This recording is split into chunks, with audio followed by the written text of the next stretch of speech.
And we are live. Good evening, man. This is December the 6th. Wow, this year is passing by fast. It has passed by fast. What's good with Gil and Larry? I be Larry. That be my man Gil. And I don't want to waste the people's time or their tax-paying dollars. So we're gonna get into this real quick. We finally got the top four playoffs in college football. Man, it's crazy, man. We talked about it last week, and we had pistol scenarios if they won. And man, the shakeup was what it was, brother. Man, and I think you kind of called that one too, with Georgia losing to Alabama. Like I did not see that happening. I thought that Georgia defense would dominate.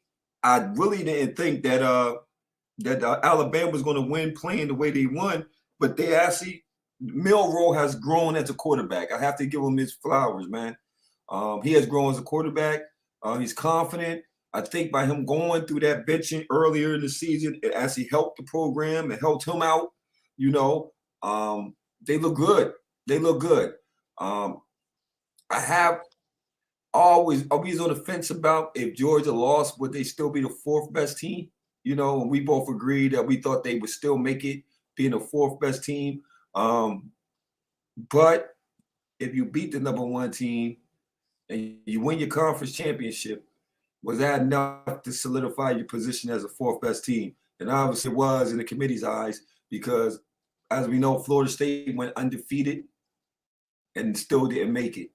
You know, so as we know, Michigan was number one as we knew. They would have to go number one because clearly they are the best team in of all the four, they're probably the best team. Washington, which they took it personal as I would have, being a 10-point underdog. A 10-point underdog is disrespectful. When you're undefeated, you beat the team that you're a 10-point underdog to. So I would have came out there with a chip on my shoulder, and they did. They showed them that they were the true conference champions, and they beat Oregon, as we know, to be the number 2 seed.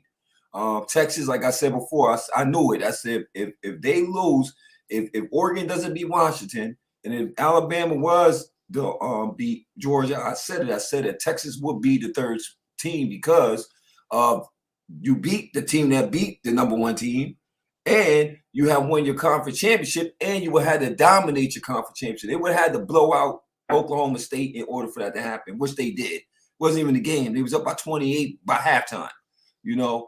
And then you had to slide in Alabama because clearly they've been playing the best football since that loss to Texas.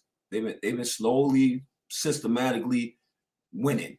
So for me, I thought that to Saban, I'm about to give him his flowers also because I thought it was a hell of a coaching job. This probably was his best year coaching to me because normally Alabama just runs away with things and we really don't talk about it because it's Alabama, right? This is the first year I thought that Alabama wasn't going to be a top 4 team. I honestly thought they was not going to be a top 4 team. And I just want your opinions on, one, the lineup, and are you in agreement to the top 4? And if so, if you're not in agreement, who would you take out and who would you replace? Well, first of all, you're right.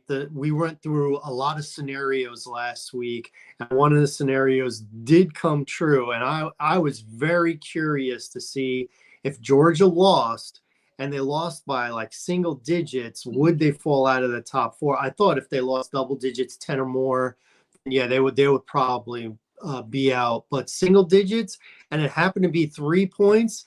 So needless to say, I don't agree with the top 4. I agree with the top 3, but not team number 4.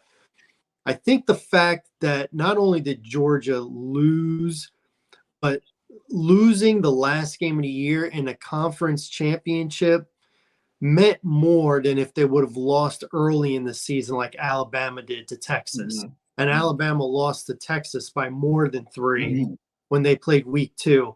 So all losses aren't created equal. Obviously, the fact that this was a conference game, they made it, lose or go home, basically. I think if you take the eye test, I think if you really think about it, how do you pick the top 4 teams and Georgia is not in the top 4? if you want to say, okay, Alabama earned the right to be in there, fine.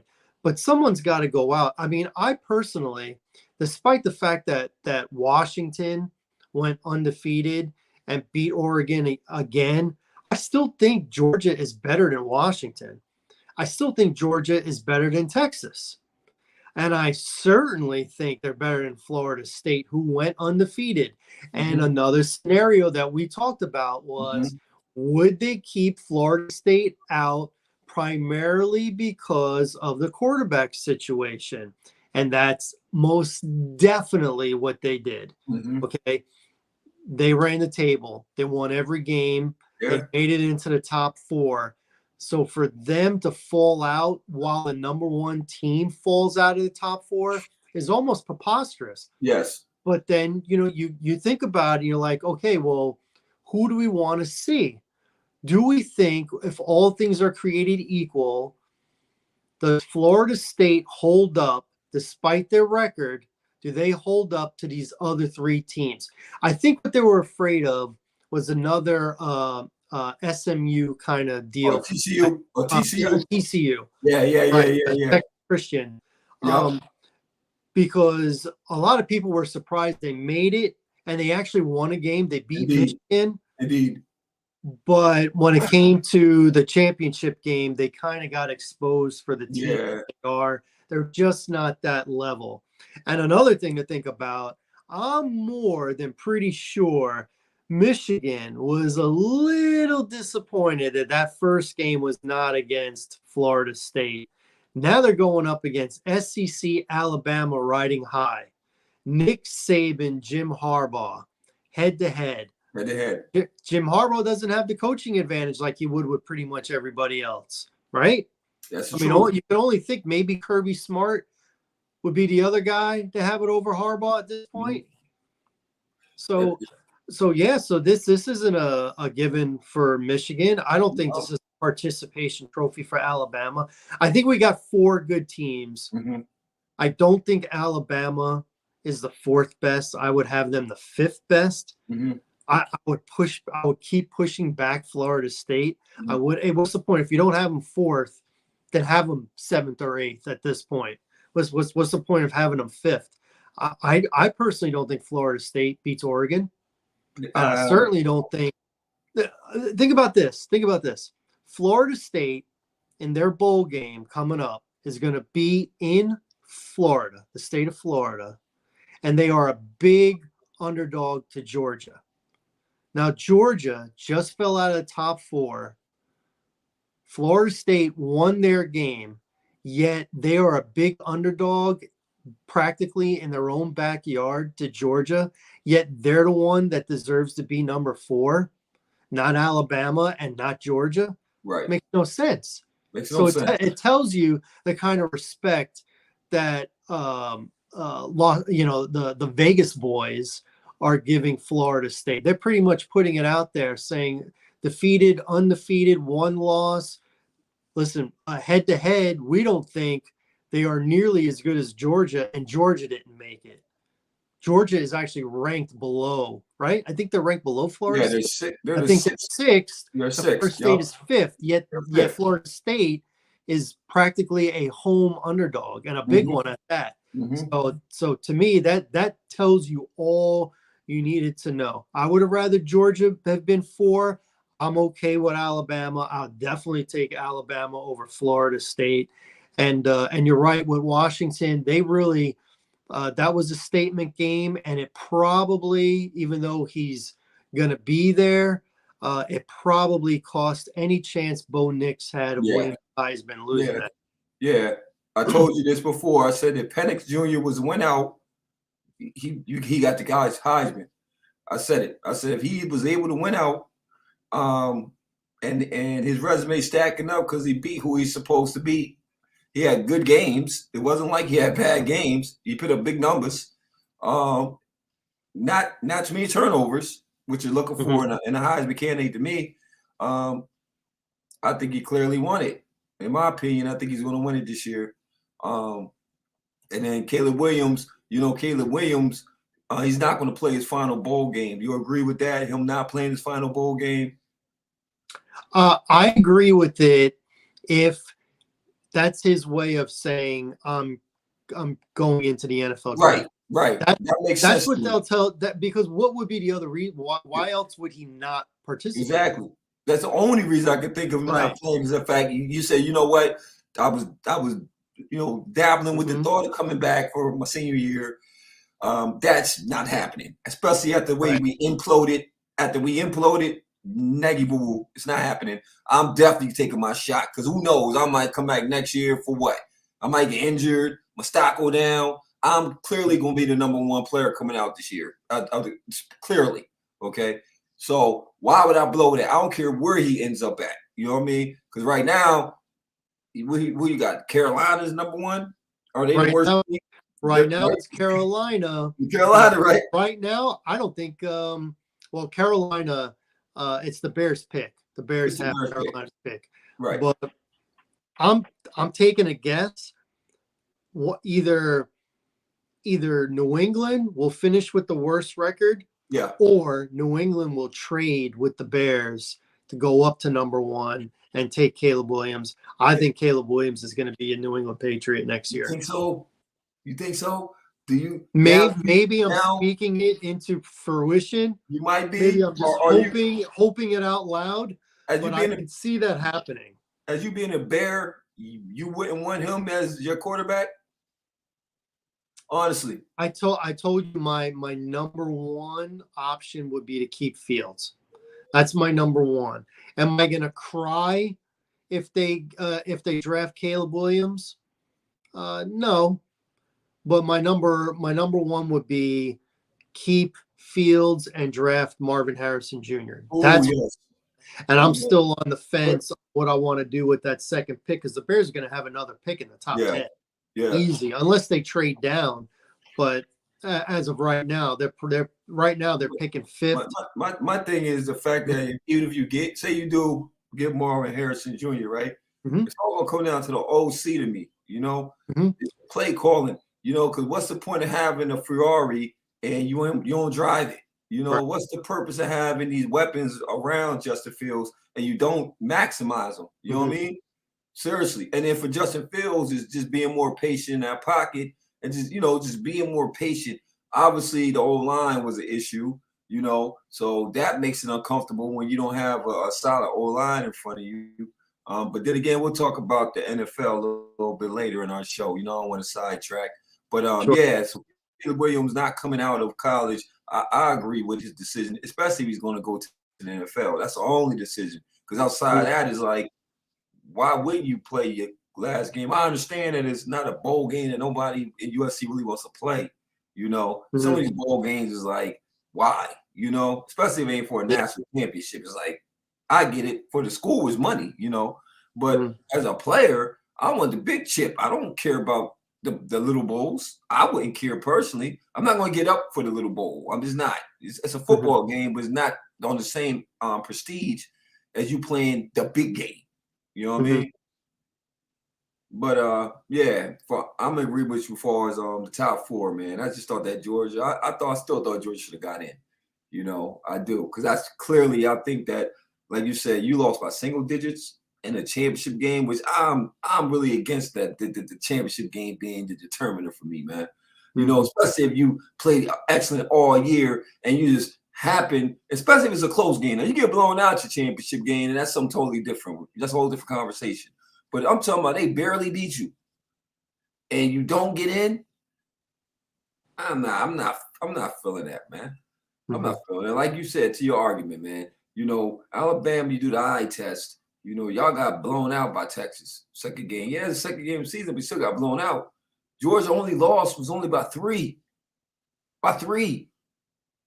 Now you ask me if they play them again, do they win? I don't think they win the second time that Alabama plays Georgia personally. And I Right. think you play Georgia in that 4 spot, they could beat Michigan. And then, Oh, yeah. once they beat Michigan, I think they'll beat either Texas or freaking I just think that I don't know, maybe it's because they want Harbaugh to win one. I don't know. Because like you said, it's not a lock that Harbaugh wins this year. But I believe if he gets past Alabama, he'll win. He'll win. Because I can see him beating either Washington or Texas. And in that game, who you got winning that game between Washington and Texas? Well, I'm glad that you asked that because I was going to ask you. I'm not going to hold it to you because we'll make our picks in a month, but they're not playing for another month, these teams. Michigan, Alabama, man, let me tell you that to me, that's almost a toss-up. Now, Michigan has been better all year, but Michigan, when they make these playoffs, they don't play particularly well. The last 2 years, Yeah. I believe they lost that first game. They never actually made it to the championship game. Now, Yeah. 2 years ago, they lost to Georgia, who was the eventual champion. Okay. But last year, losing to TCU, that was bad. That was really bad. Yeah. And I think this Alabama team this year is better than last year's TCU. I'm still going to say Michigan, but slightly. I can definitely see Alabama winning. I can even see Alabama winning kind of big because they've been here, done that. Their head coach has been here, done that. Yeah. Harbaugh has been here, done that, and lost. That's what Yeah. he's. So I got to see him take the next step.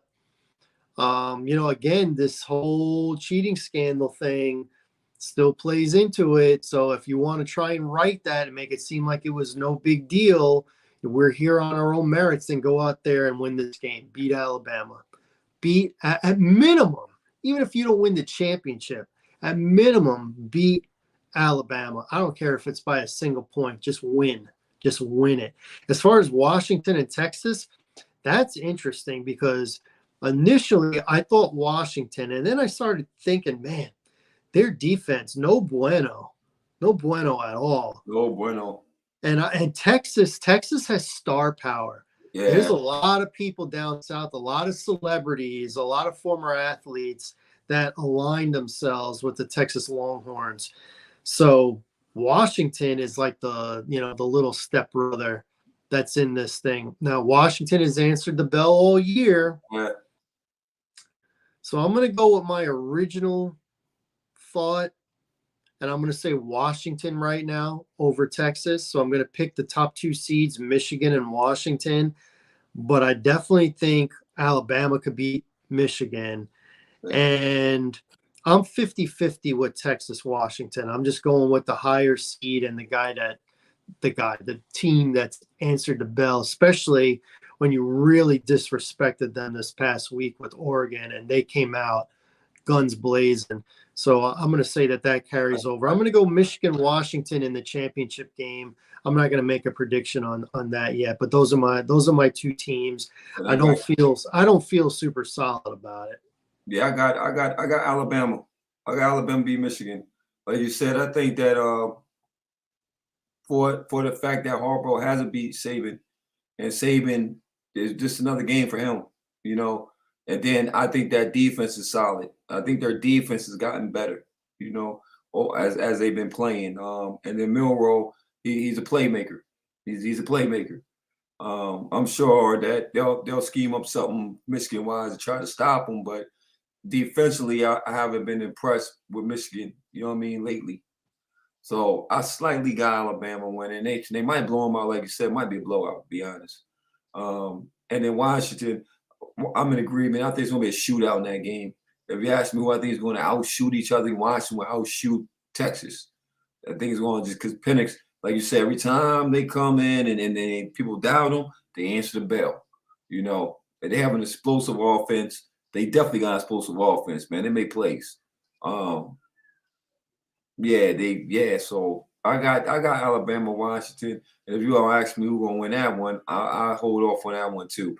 Because that'd be wild if Washington won the whole thing. And that'd be different if they won the whole thing. You know what I mean? So all right, moving on, man. Let's move on.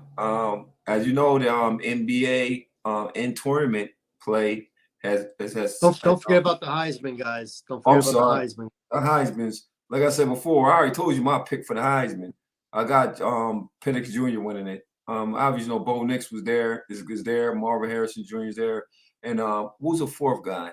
Jaden Daniels. Jaden's out of LSU, right? All of them put up some great numbers. All of them put up great numbers, man. And I'm not saying that Penix is a landslide by far, because who knows? Marvin Harrison Jr. might slept up in there, crept up in there, and got that thing. But in my opinion, I think Penix Jr. is walk away as your Heisman Trophy winner. I am not going to agree. I've recently changed my mind. I'm actually going to go with Jaden Daniels to win it. He's got 50 total touchdowns, and he's got almost 5,000 total yards between passing and rushing. I think this is like a video game kind of guy. This is like the guy was Harrison, who came from Florida last year. Yeah. No, Richardson. Right? Yeah. I think he's got the wow factor of like a video game character. Like he does everything, and he's probably going to do really well at the combine, and he's probably going to go first round in the draft this year because of this. I'm going to go with Jaden Daniels. You're probably right with Penix. You're probably right. He probably sealed it by beating Oregon. And I just don't see Marvin Harrison Jr. getting it, despite the fact that he's probably the number one talent and prospect coming into the draft this year. I think when you got 3 quarterbacks and 1 wide receiver, the wide receiver is probably going to be shoved aside a little bit. So I'm going to go with Jaden Daniels because of the complete game, man. Now, my question to you is this. He threw for 40 and ran for 10 touchdowns and almost 5,000 yards, total yards. The only thing against him is the record. I think they went 9-3. Yeah. I think that's the only thing against them, but he was able to put up those stats even with that kind of record. And we've seen guys not have as good of a record as a team and still win it. Like I remember what's his name? Lamar Jackson beat out Deshaun Watson. Clemson had a better record than Louisville, and Clemson beat Louisville head to head. Yet Lamar Jackson still won it. So I think that can happen, and I just don't want to agree with you on everything. So I'm going to take the long shot. I'm going to go Jaden Daniels as the Heisman Trophy winner. Now, one more question before we slide off, and we slide off at NBA. Out them four Heisman candidates, what do you think who do you think is going to excel at the next level? Oh, definitely Marvin Harrison Jr.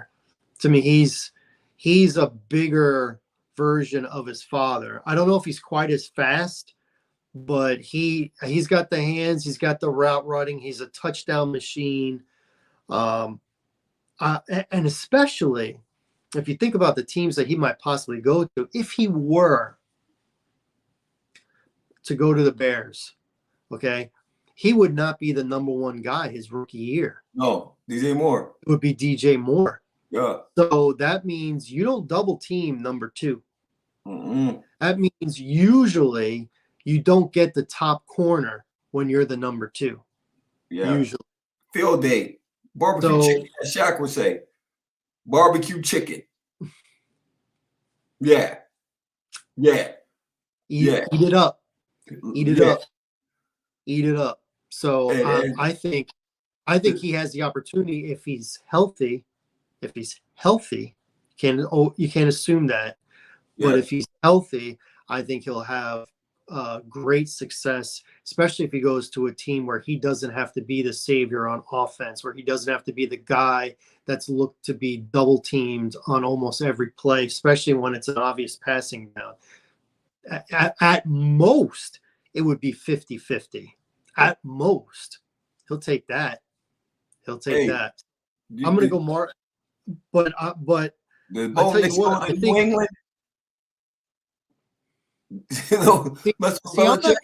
I'm not considering New England because I, for the life of me, cannot see New England drafting a wide receiver either with number 2 pick when they need a quarterback. Not Marvin Harrison, Bo Nix. That's interesting because I think Bo Nix. let's just assume all four of these guys enter the draft, this upcoming draft. I think Bo Nix will be picked higher than Michael Penix.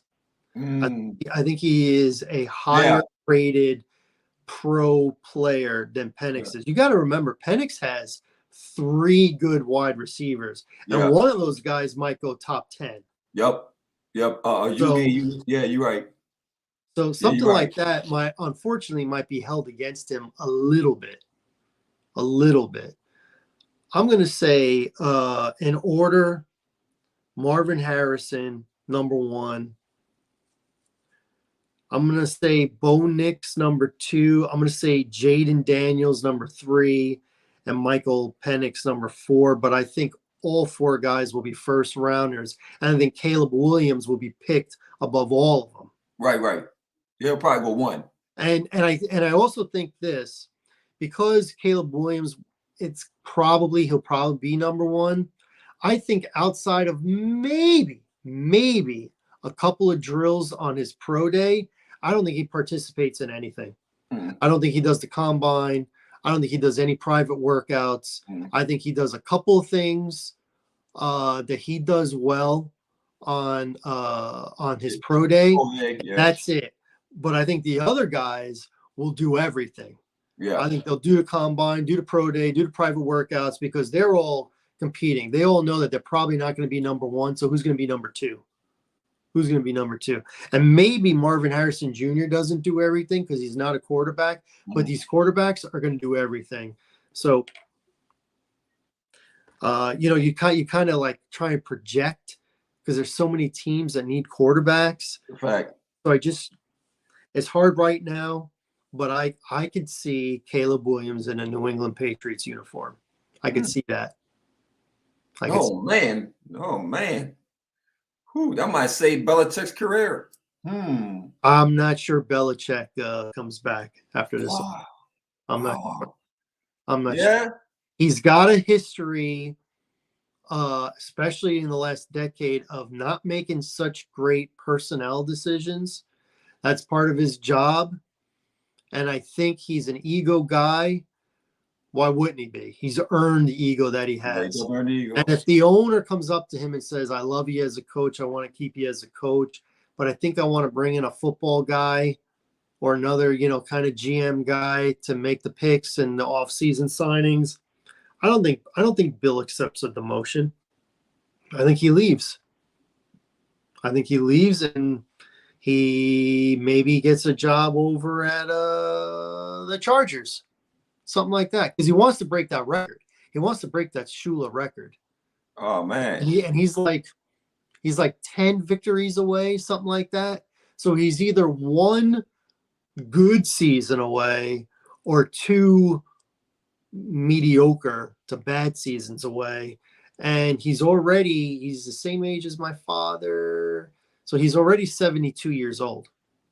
So how many teams are going to invest a long-term contract with a guy that's 72, who looks like in the last few years he might have lost his fastball?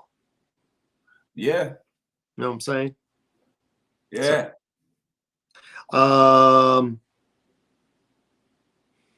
there's a lot of ifs in the offseason. So, to speculate and things like that. I mean, I don't even know what's going on with my team, and I follow them every single day. I have no idea. I don't know if they're keeping Eberflus. I don't know if they're keeping Getsy. I don't know if they're keeping that quarterback, Justin Fields. I don't know what they're doing. So we're just guessing upon guessing, but it's fun.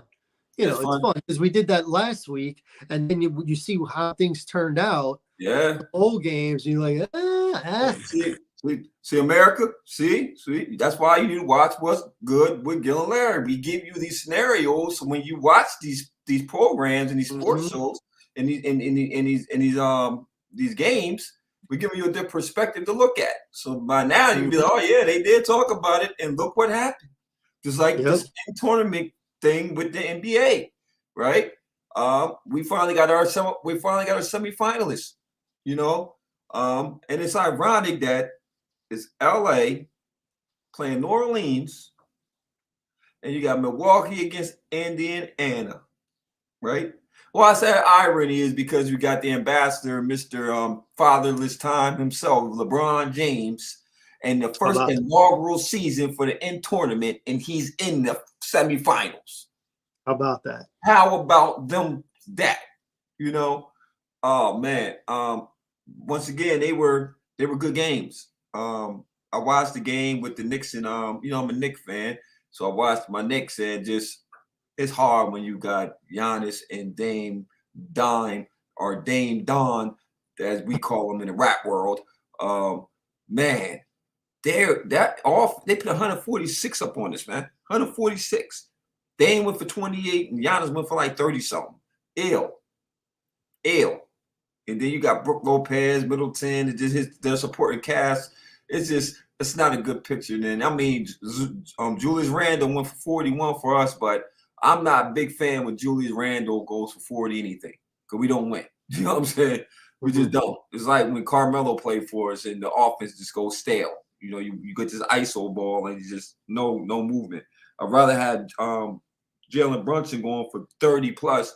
You know what I mean? Because at least the ball is popping when he's go for 30. We normally win. But when Julius Randle go for 40, we don't win. And then the other side of the coin, New Orleans, man, is, I don't know. I think they have talent. They definitely got talent, and if Zion Williams could put up a full season, which he has not yet to do, and I doubt he's going to do it this year. He's just injury prone, man. He one of them guys remind me of it was Brandon Roy. I don't know if you remember the guy, Brandon Roy. Oh yeah, from Portland. Portland, right? Oh my God, he was explosive. He was explosive, man. But injuries, doomed him. Greg Ogden. I got a couple of people you can name. Greg Ogden, same way. Come on, high. Another Portland guy, Greg Oden. Another Portland guy, right? Couldn't make it because injuries. And then I think the biggest one me was Derrick Rose, because Derrick Rose was playing at MVP level. I mean, he was an MVP. He got the MVP.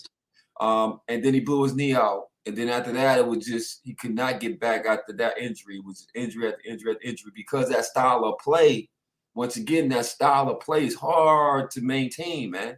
And then Zion doesn't take mid-ranges. He doesn't take threes. His is strictly driving to the paint. That's what he does. Bouncing, that's his thing. Like Charles Barkley said, he said right now he's just playing off athleticism. That in this league, that only gonna get you so far. Athleticism, raw talent, okay? Because you're gonna have to develop a mid-range. You have to develop, maybe even a long ball shot. Because that driving and that excessive driving, that quick on the knees is bad, bro. Because like you said, you can jump off one play, pop, there go your knee. You move wrong, pop, you blew your ACL. That it's just hard to maintain that type of play. If you know why you think LeBron is Mr. Father's time, because he expanded his game. When he first came in, he was explosive. Not saying he isn't now, but he's smart. He's a smart player. You feel me? He understands I had to get the mid-range. Well, really, LeBron got all the tools right now, man. His weakest part of his game probably is his free throw.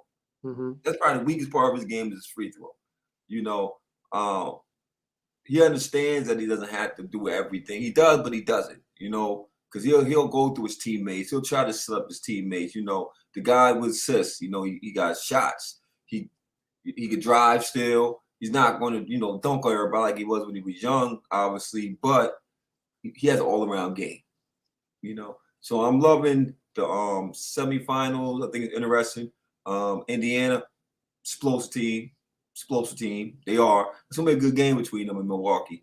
It really is, because one thing about Indiana, they can score. They got Halliburton, bona fide young star. They got a young team out there. Rick Carlisle is the coach, so they got them boys out there playing. It's gonna be a hell of a match, but I got Milwaukee winning that game. I'm not gonna say decisively, because anything can happen, and it could beat them, And on the flip side, LA, New Orleans, will be a good game. But I'm going with father time. I'm going with the father's time, Mr. LeBron James, to beat New Orleans. So that lines up LA and Milwaukee. I got Milwaukee winning the in tournament. That's what I got. What about you, my brother? Well, that all makes sense, and I could see it playing out just like that. But I'm rooting for New Orleans, and I'm rooting for Indiana. I was very excited when Indiana they beat Boston, right? Yep. The last They beat game. Boston. I was like, whoa, ho, ho, looky here. So No Porzingis though. No right, Porzingis. He didn't play. a shocker, no thing. Really? I mean, Yeah. are we going to be shocked if Zion, trips over that cordless phone he has in his house? You know Yeah. what I'm saying? I mean, some guys are just injury prone and they're a little bit soft. Yeah. It's a A little little bit bit. in their head. You know what I'm saying? So, uh, I'll be rooting for Indiana, and I think Indiana can win it. I Yeah. really do. But you're probably right. It's probably going to be LA, Milwaukee. I'm going to give a slight edge to Milwaukee, but I could see LA winning it because they have a complete team, They do. really. And they're not at the point where they got to worry about LeBron's minutes. When in the playoffs late in the year, in the next 4 months or so, they're going to have to worry about that. But right now, they can use him up. And he's playing incredible still going for over 30, still going for over 5 and 6 and stuff like that. Now, where his game has fallen off the last few years is on defense. Yeah. Because back in the day, he could cover all 5 positions on the court, especially point guard, shooting guard, small forward, power forward. He could be on anybody. He might have a little trouble against a true center, but for a few plays, he could pull it off because he was so strong and so athletic. He's giving up hype, but a guy like that, who cares? I mean, he had it all going on, and he's great. He's almost 39. I remember when he was an 18-year-old rookie. I remember ESPN airing his games when he was in high school. Yep. Remember that? I do too. I remember him being on the cover of Sports Illustrated as a junior. Yep. And then I remember him being interviewed and him whining that he thought it was unfair that he had to wait another year to join the NBA. He thought it was right that he shouldn't even have to finish high school. If he could be drafted, then why not be drafted? Because the argument is, how can you prevent someone from working? If I'm 17 years old, you're not going to deny me a job if I'm qualified just because I'm 17. So that was his argument. And I'm a minor, but I'm qualified to be drafted. And you could still put me in the G League or something like that if you didn't want to play me. But it was, I remember that. And that was, can you believe that was like 2002? Because he got drafted in 2003. Yep. So and here we are 20 years later. Yeah.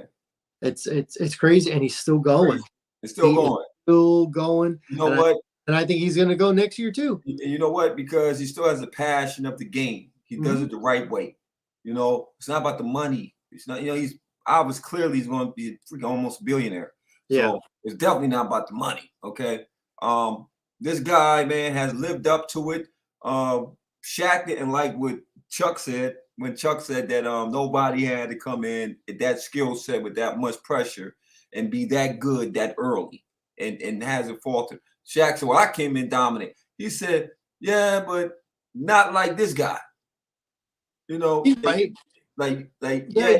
They were both right. No, they were both right because Shaq was dominant. Like, we can't deny his dominance. He was dominant, and that's what his thing was. He was like, no, the pressure forward what LeBron been predicted since high school. No, nobody has came in with that type of chip. Not on that level. We obviously know that Kevin Garnett, Kobe, and all them boys came out of high school, and even Kwame Brown, which was some would say a bust. He doesn't like when he used them terms, but at the end of the day, nobody had the pressure of really coming in as being the king. Taking a franchise that was obviously they were bad. They got the number 1 pick, you know what I mean? And you took them to a playoffs. It was nothing bad on this man's name, which is rare. It's rare. No scandals with this guy. None, great family man for all appearances. His sons is going to go to the NBA.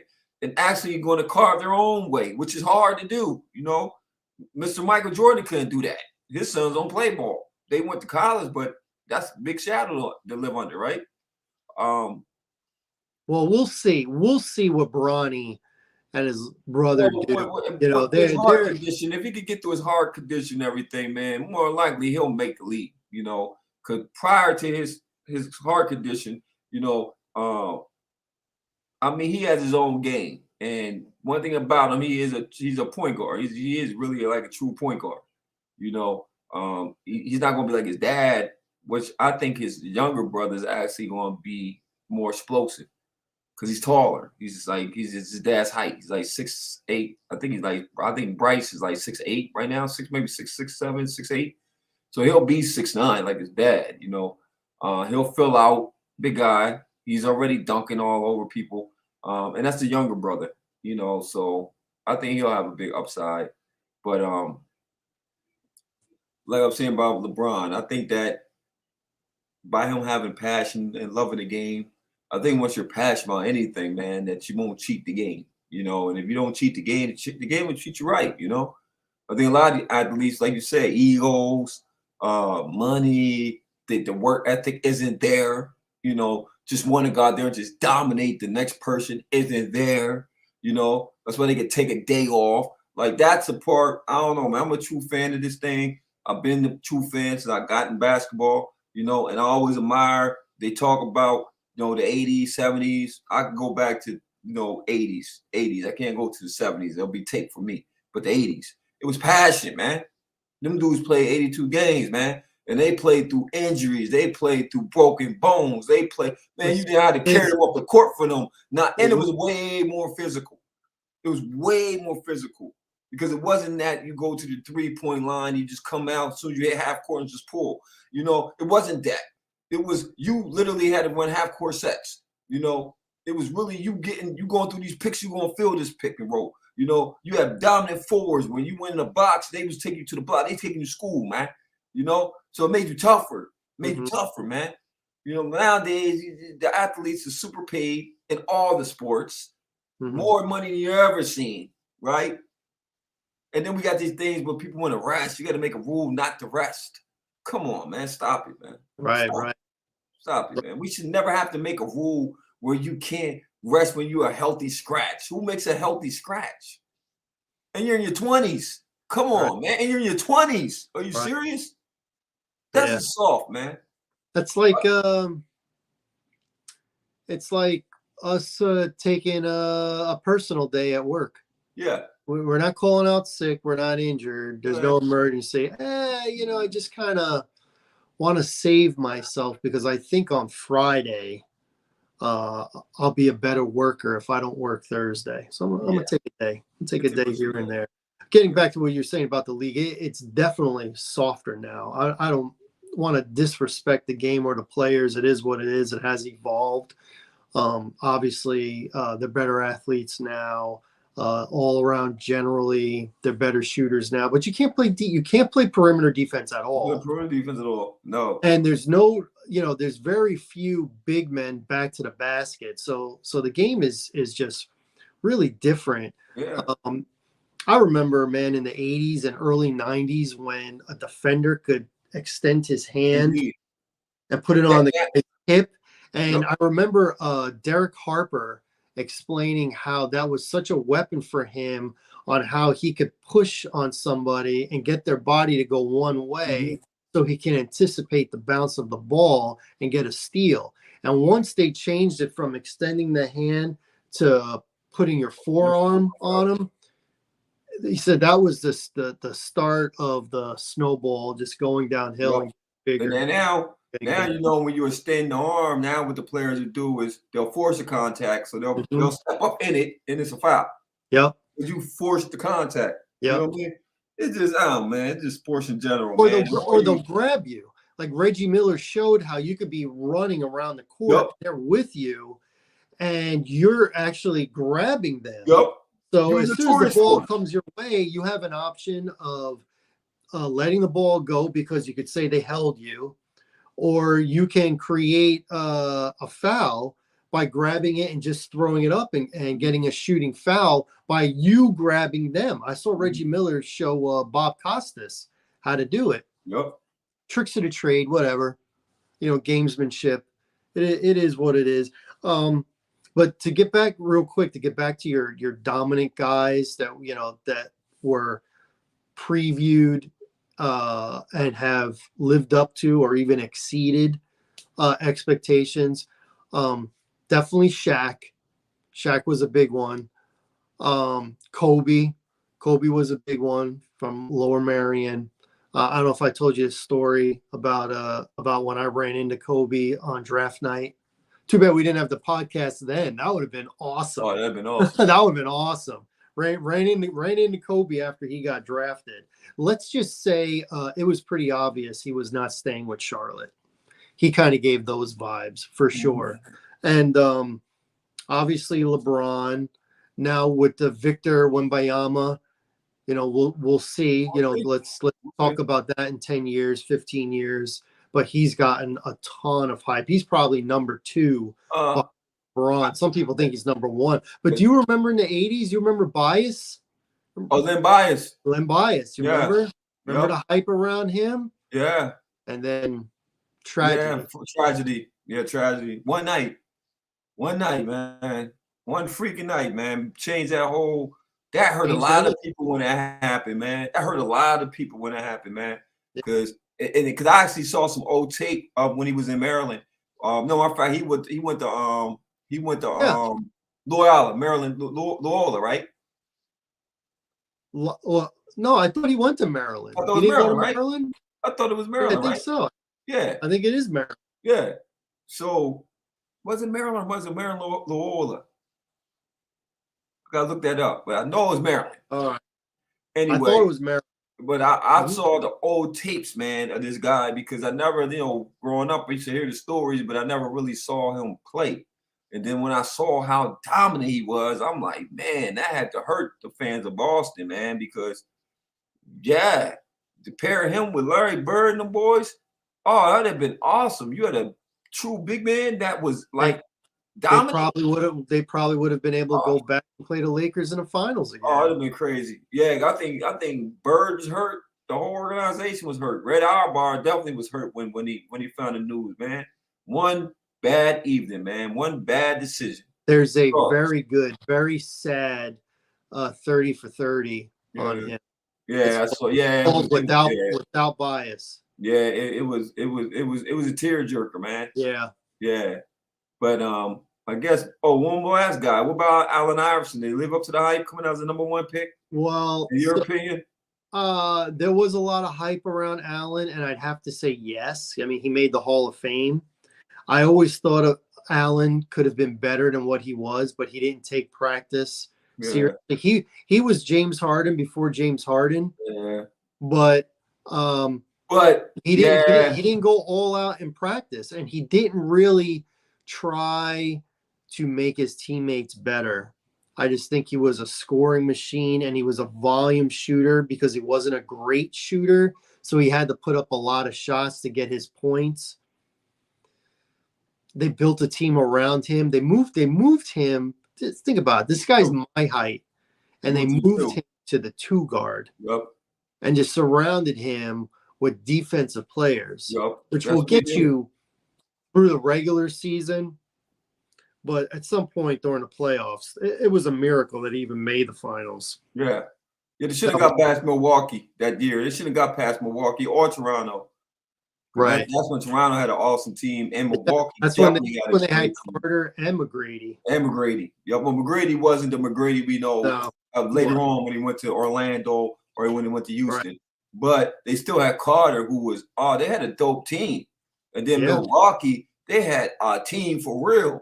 They had 3 All-Stars. Yeah. They had Sam Cassell, Ray Allen, and Glenn Robinson. Yep, and Glenn Robinson. Awesome team. Philly shouldn't have beat Milwaukee that year, honestly, but it was what it was.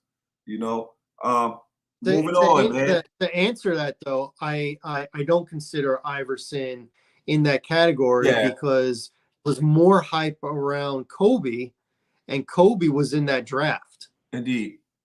So I would say Yeah, he had I he agree with you with that Iverson one. had a lot of hype, but he wasn't in the elite of like the Kobe's, Yeah, the Shaqs, the LeBrons, yeah, that's the truth. That's Wembayama. yeah, that's definitely the truth. It wasn't like a big blitz of expectations.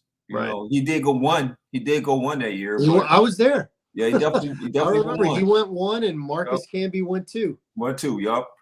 But like you said, it wasn't like LeBron, Kobe, or even Shaq. Shaq came in as going to be changing the game of the big man, which he did, which he surely did. It's hard to find another Shaq. You know what I mean? Man. Anyway, moving on to you want to mention, man, about the bare knuckle fighting, huh, man?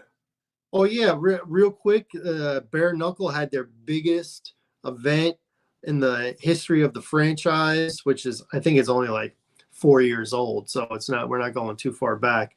But they had Platinum Mike Perry in the main event against the Underground King Eddie Alvarez. It only went 2 rounds. You can YouTube it like I did. It was a very entertaining two Was it? rounds.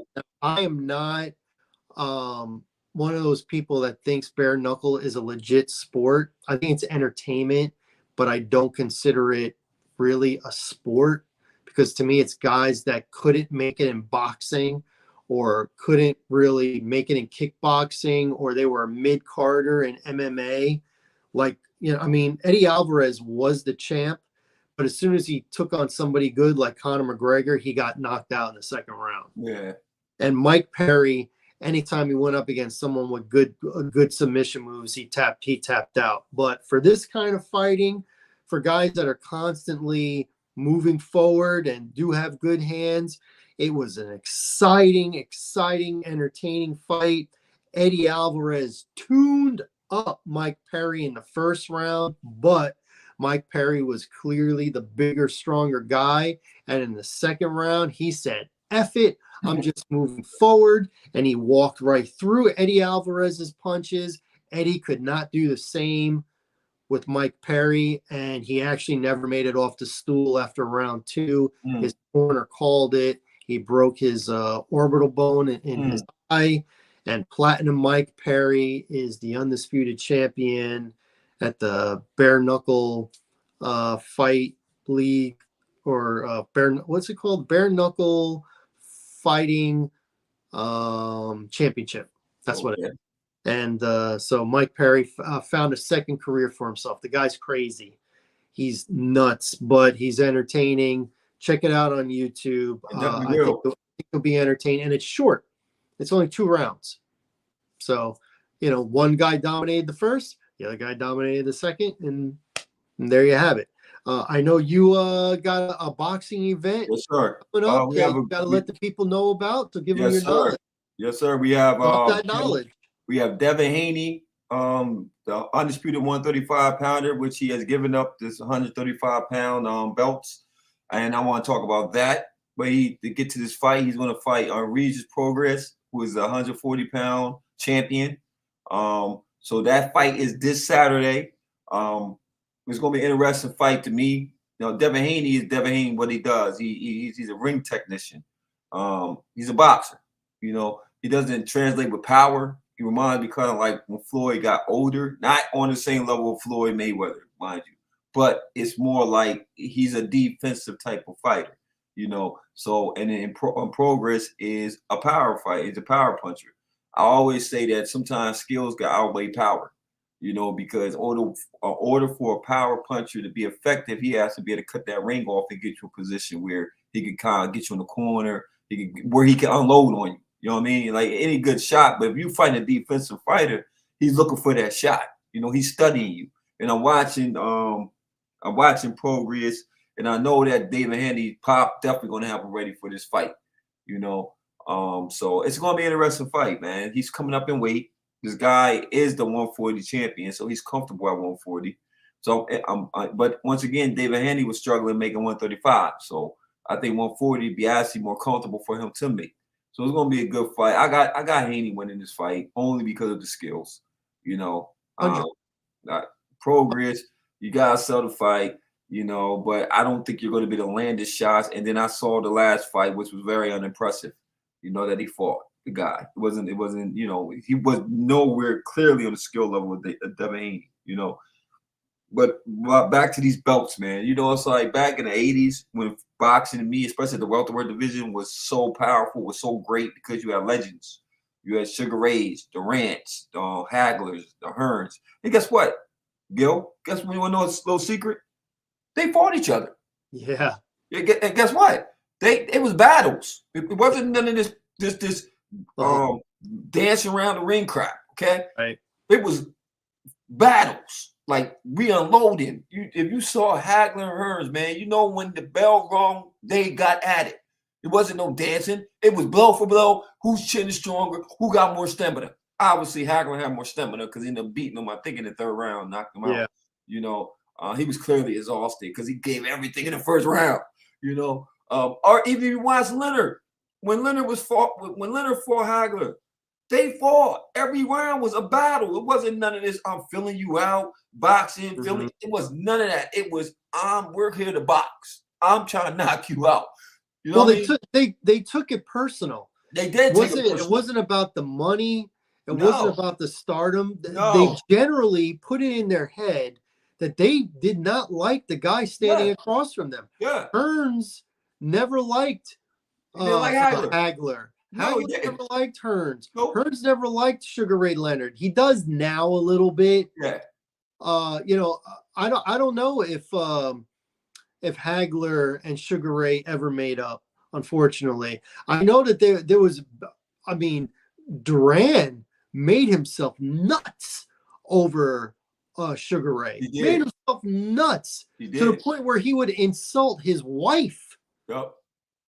Just to get under Sugar skin because he hated him so much and he was so envious of where he was at. That's what these guys did. It wasn't like, I'm just gonna hold on to my belt, and coast and take on mandatory challengers that nobody wants to see. Yeah. No, these guys wanted it all. They wanted a WBA, WBO, the linear. They wanted all that. They wanted to say, I was the man. Yes. Then and then they wanted the rematch if the first fight was good. You're daggone right. And I always said that it doesn't hurt because I believe that these boxers or these promoters, rather, these promoters, that they're afraid that it will hurt the boxer's legacy if he takes the loss. Now I can't promote you as much because now you're not sellable to the people because you took the loss, right? Which I'm in total disagreement because it's about who did you lose to. If you lost to the top guy, nah, man, that makes for great fighting. Just like when Spence lost to Crawford. Do I want to see Crawford part 2? I do want to see Spencer Crawford part 2 because once again, he got dominated. He got embarrassed. So now as a fighter, I got to show you that I do this for real. We can have a classic. Now, we watched Wilder and Fury fight 3 times, man. Did it put a smear on Wilder's reputation? No, because he fought the better fighter. You know what I mean? Clearly. It was a great fight. He knocked him out. Genie Magic got him up.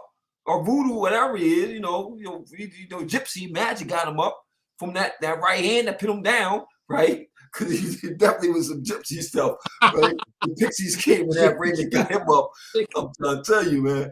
But man, it didn't tarnish him.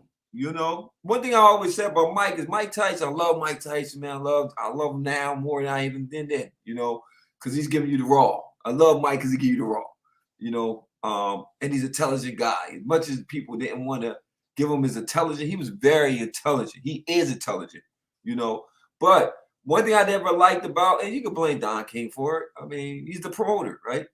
If you looked at his fights, Mike didn't fight anybody that was top tier during that time frame when he was knocking people out in the first round and it wasn't getting past the first round. It's nobody you going to name that you can name me and say, oh, he fought a top guy. That's the beauty of, I believe, the beauty of the nut guy, America, Make America, Don King, Make America Great Again, right? Is the fact that Mike Tyson was so ferocious, so dominant that we didn't even mind him fighting these bums, because they were bums, okay? I was mad because the fight that we wanted to make happen at the time we needed to make happen never made it because of the fact that Buster, which was another tune-up fight, in my opinion, except that Mike Tyson just, as we know, had cocaine party with the Japanese girls, and him and I think Eddie Murphy was out there. They had a good time and they was partying all damn night. So when he came to that fight, he wasn't prepared to fight this guy, and he got robbed too because he knocked him out. But then the slow that was a mo, little. yeah, that I go. But Yeah. anyway, that him fighting Holyfield at the prime never happened. That would have been a signature fight. That would have right there. That would have been a signature fight, bro, because he would have fought Holyfield at his prime. You know what I mean? He fought Holyfield when he was washed up. He fought these dudes when he washed up. Lennox Lewis when he was over the hill after he got out of prison. Like them fights, to me, didn't define his legacy. You know what I mean? That part. But back to the root of everything, when he jumped in that ring, he still was ferocious, right? He still brought it. He still was entertaining. Now these dudes nowadays so soft because all they care about is the money and the draw and the sale, and they don't want to fight the best person. So that's why boxing has took a dive, in my opinion, when it comes to sports. Because the top guys don't want to fight each other. There's a lot of reasons why boxing took Oh my God, it's embarrassing, man. It's sad. Yeah. For all the legends that got CTE right now, walk around, can't even talk, to see the sport go down the drain, that's where it's going. Yeah.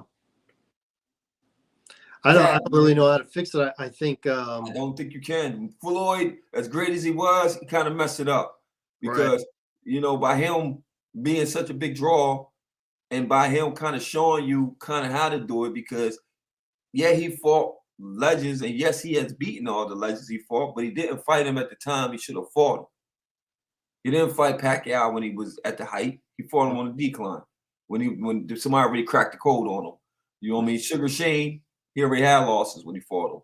You can name all of them. I think Berto was a good fight because Berto was young. He's a young bull. You know what I mean? And but he had already lost too. But he already had lost too. Berto did Ortiz. lose. He sure did.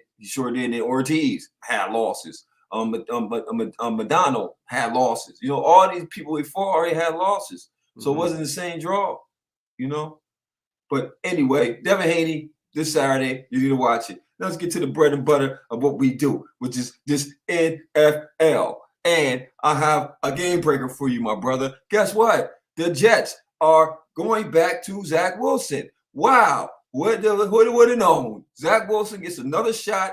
And Aaron Rodgers was very upset because, they leaked out some footage out to the media, which is the Jets move, which, like he said, doesn't build a winning culture when you do dumb stuff like that.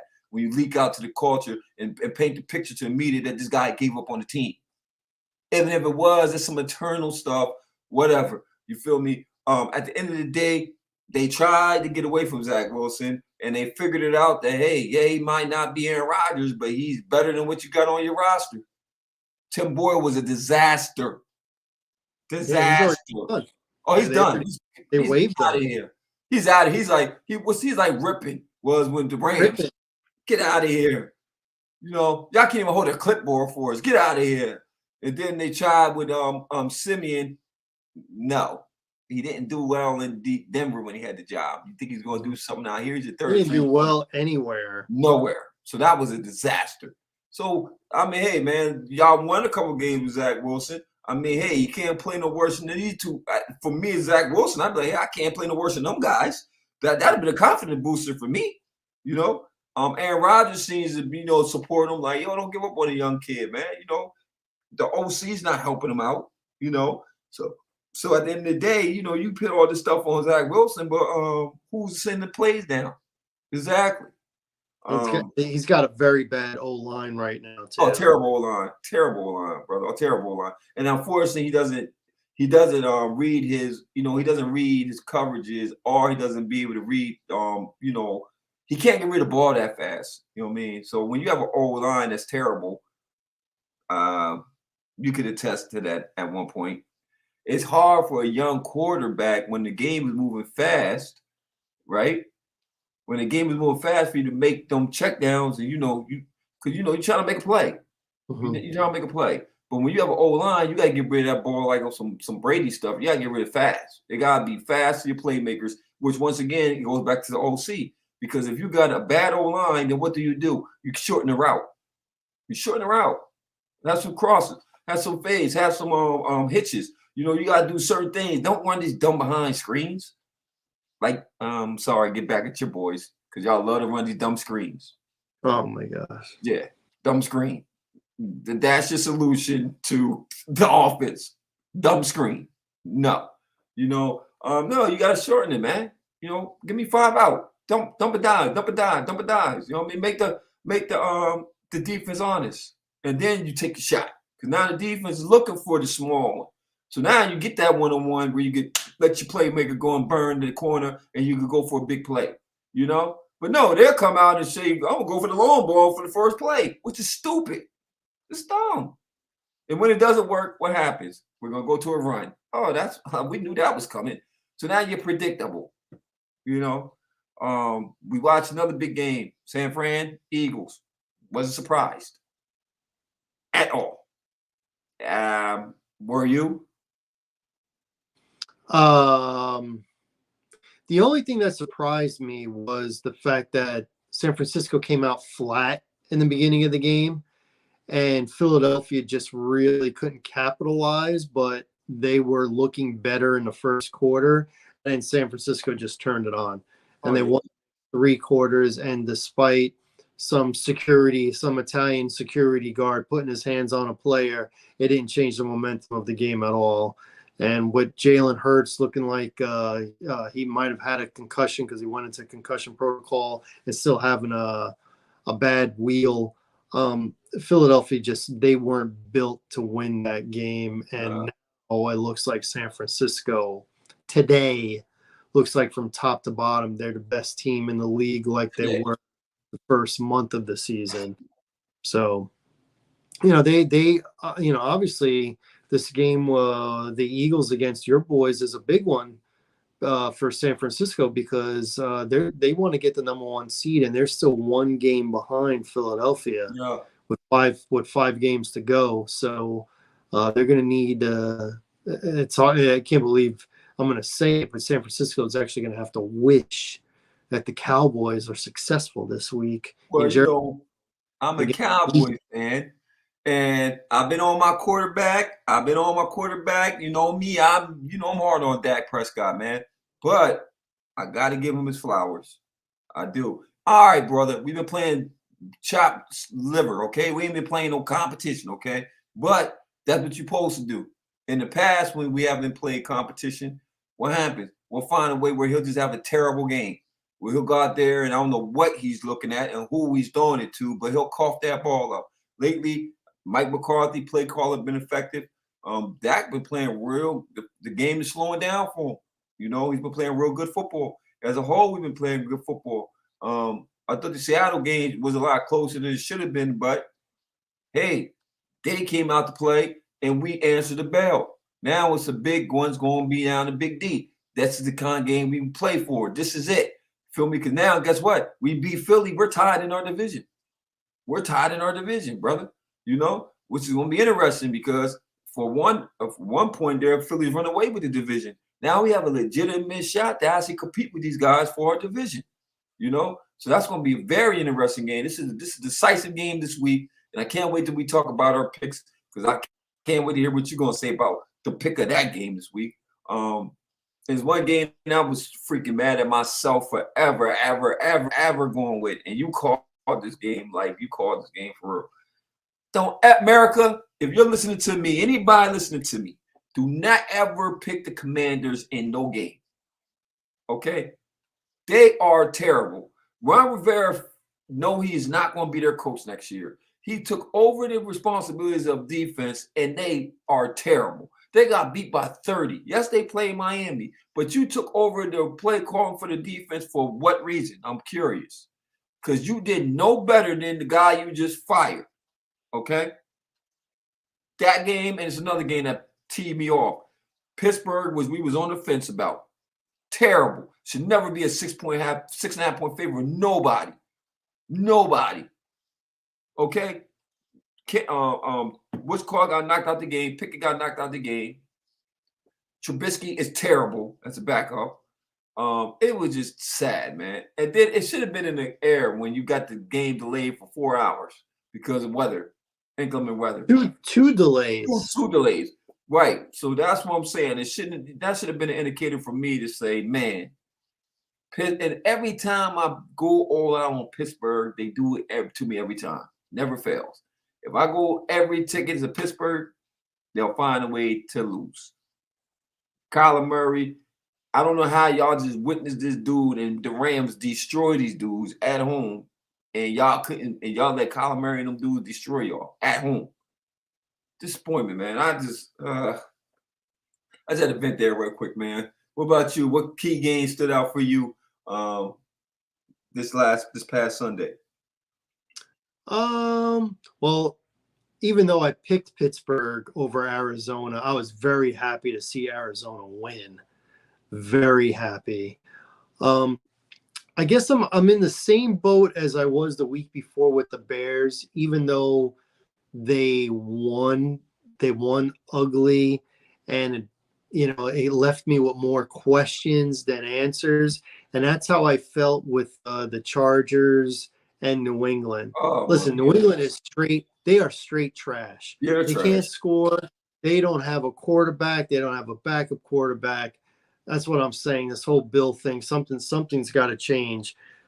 But the fact that the Chargers can only muster 6 points. 6 points. They couldn't get in the end zone. 6 points. And New England, 6? I agree with you, my brother. With that great quarterback, I agree with you. Throw the ball, protect him. And by the way, Khalil Mack is leading the league in sacks. He is. With 15. He is. Leading the league. I thought his best days were behind him. I was fine with the Bears moving on from him. And he is leading the league in sacks. Unbelievable. Only me. We get rid of good players that, find a way to get rejuvenated. But anyway, he reminds me of Cedric Benson all over again when he went to Cincinnati. Oh yeah. And ran for like 200 yards a game. Yeah. That was nauseating. But that's really the only thing that stood out. There was really nothing else. The Eagles San Francisco game really became a dud. Once San Francisco got going, it was bad. It was like a slow death, like a death. Look, and it was crazy because it seemed like their receivers, it was like the receivers got bigger and stronger as the game went on. Yeah, so they do it for me. They do it for me. They was pushing the corners. The corners look small. Like, get off of me, man. It's bully ball. This is bully ball. This is what we do. Yeah. It was literally taking your spirit and crushing it. It looked like when Colorado lost to Oregon. The game was just a slow, like you said, slow death. To someone like, please end the misery, right? And what do you think about Jordan Love, man? Are you in love with Jordan Love? I know that's your conference. You hate the fact that Green Bay is looking good. Is it Jordan Love looking good or the Chiefs looking bad? What is it? What's funny is what was supposed to be a weak Taylor was there. You got 3 teams in the hunt for the playoffs. Yeah. 3. And guess who's the team that's not in the hunt? This team. Who's not in the hunt. Yeah, hey, listen, Jordan Love, it's starting to come together. Yeah. It's starting to come together. Yeah, he's looked well the last 3 games.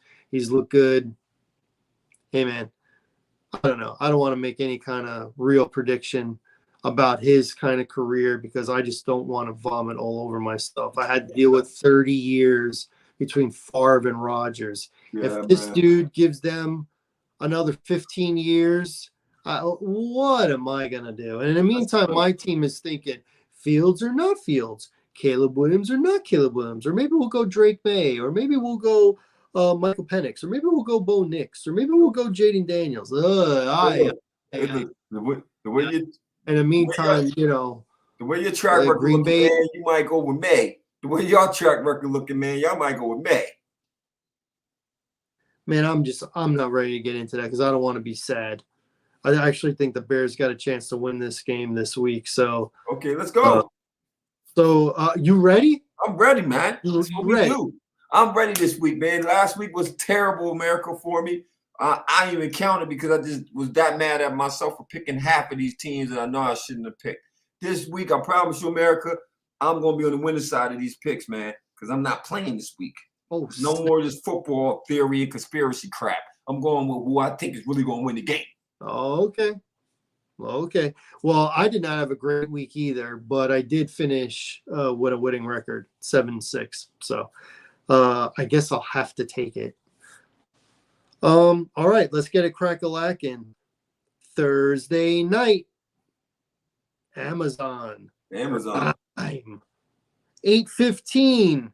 Ooh, two mega offenses going at it.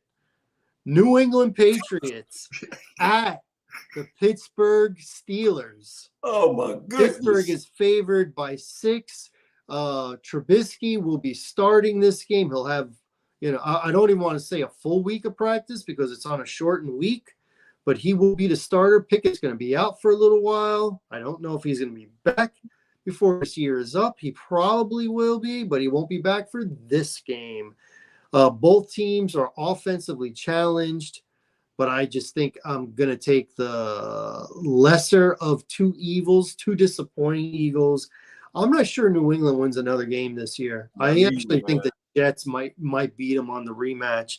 So I'm going to go Pittsburgh to cover the 6 just because I know Pittsburgh has a good defense and they're at home and they still are in this thing to not only make the playoffs but win the division somehow, some way. So, and I think New England is terrible and will go winless the rest of the year.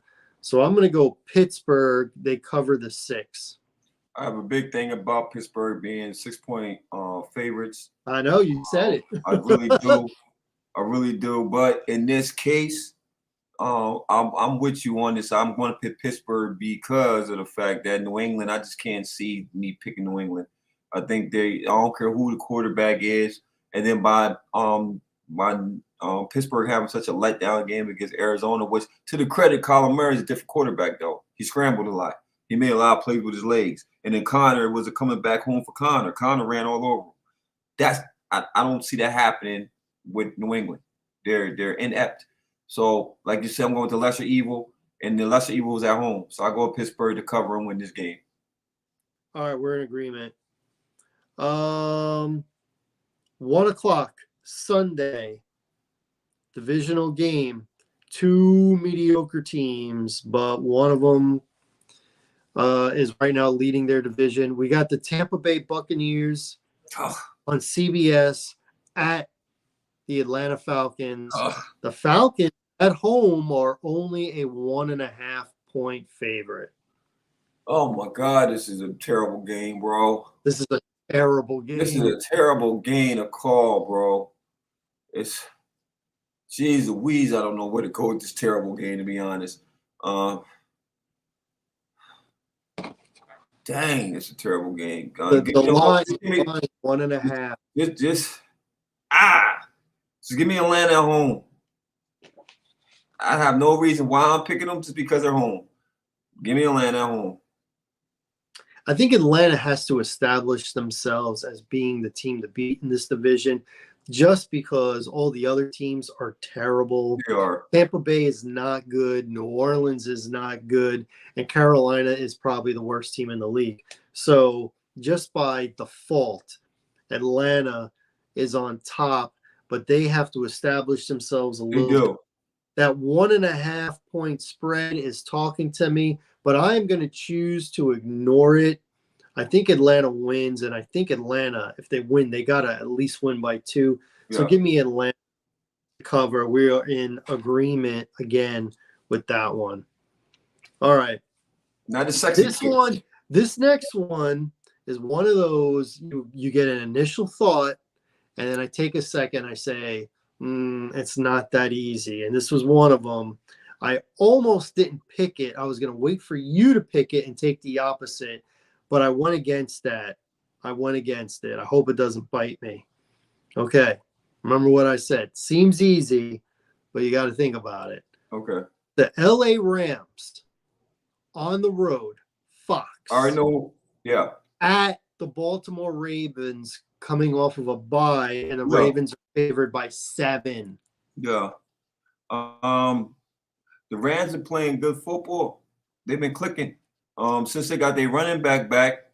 And he has brought balance. But That but sounded good. Like horse. yeah, He's brought but balance. the balance, yeah. But um, only only thing that I would hope doesn't happen in this pick right here is that what happened with Miami when Raiders came to Miami and they had that bye and they came out flat and they made the game way more closer than it had to be. But I'm going to go with Baltimore. Hopefully, once again, they don't come out flat, and I think that the defense could get at Matt Stafford. I think defensively, Baltimore is better. I mean, the Browns have a good defense. They just didn't. Flacco put up some points. It just, I don't know what happened in that game. To be honest, it was close and they got away from them. But in Baltimore is a hard place to play, man. And you got a West Coast team coming over to Baltimore to play them in Baltimore, and just the way that Baltimore dominates that division. I like Baltimore. So give me Baltimore, my pick. I think they'll win and cover. We're in agreement. I thought about how the Rams have been playing. Yeah. And it just seemed too easy because Baltimore it can go one or two ways. They could either hot and beat up on them like Detroit, like as soon as you kick off, or they can be flat. Yeah. The Rams have had that steady game going. Yeah. But I'm going to do the thinking that you're doing. The Rams are used to playing in LA with a cover, so the elements are really never really an issue. Maybe the heat sometimes, but generally speaking, they don't have elements. Right now, it's December. Baltimore has got elements. It's an open stadium. It's East Coast. I think any kind of elements, and it's probably going to be a rainy kind of Sunday. I think there's a reason why I kind of looked on the East Coast. So if the Rams have not only got to beat Baltimore, but deal with the elements on the road, that doesn't fare too well from them. Probably also, Baltimore is not only trying to establish themselves as a team to beat in their own division, but they are trying to get that number 1 seed, which belongs to Miami. It does. So they got to keep pace. They got to win this game. Obviously, I'm picking Baltimore to win the game. Now, the key was the 7. Did they cover the 7? Right. I'm going to go with the fact that because the elements and the bye will do them good. I think they're going to out physical. I think they're going to play bully ball, like you like to say. And I'm going to say Baltimore wins and covers the 7. Iffy on it, but that's what I'm going to go with. Yeah, I agree. I can see the iffiness because when I looked at it, like you said, it's one of those games that jumped off the board. Like, oh yeah, no brainer, Baltimore. Every time we have a no brainer, it don't be the easy pick, Right. And my whole thing, I hope they don't come out flat. Because if they come out flat, then we're in for a dogfight Sunday. I promise you. Correct. All right, next game. Detroit at Chicago. Chicago is a 3-point underdog, home underdog. We all know they just played each other a few weeks ago. Chicago blew a big lead late in the 4th quarter.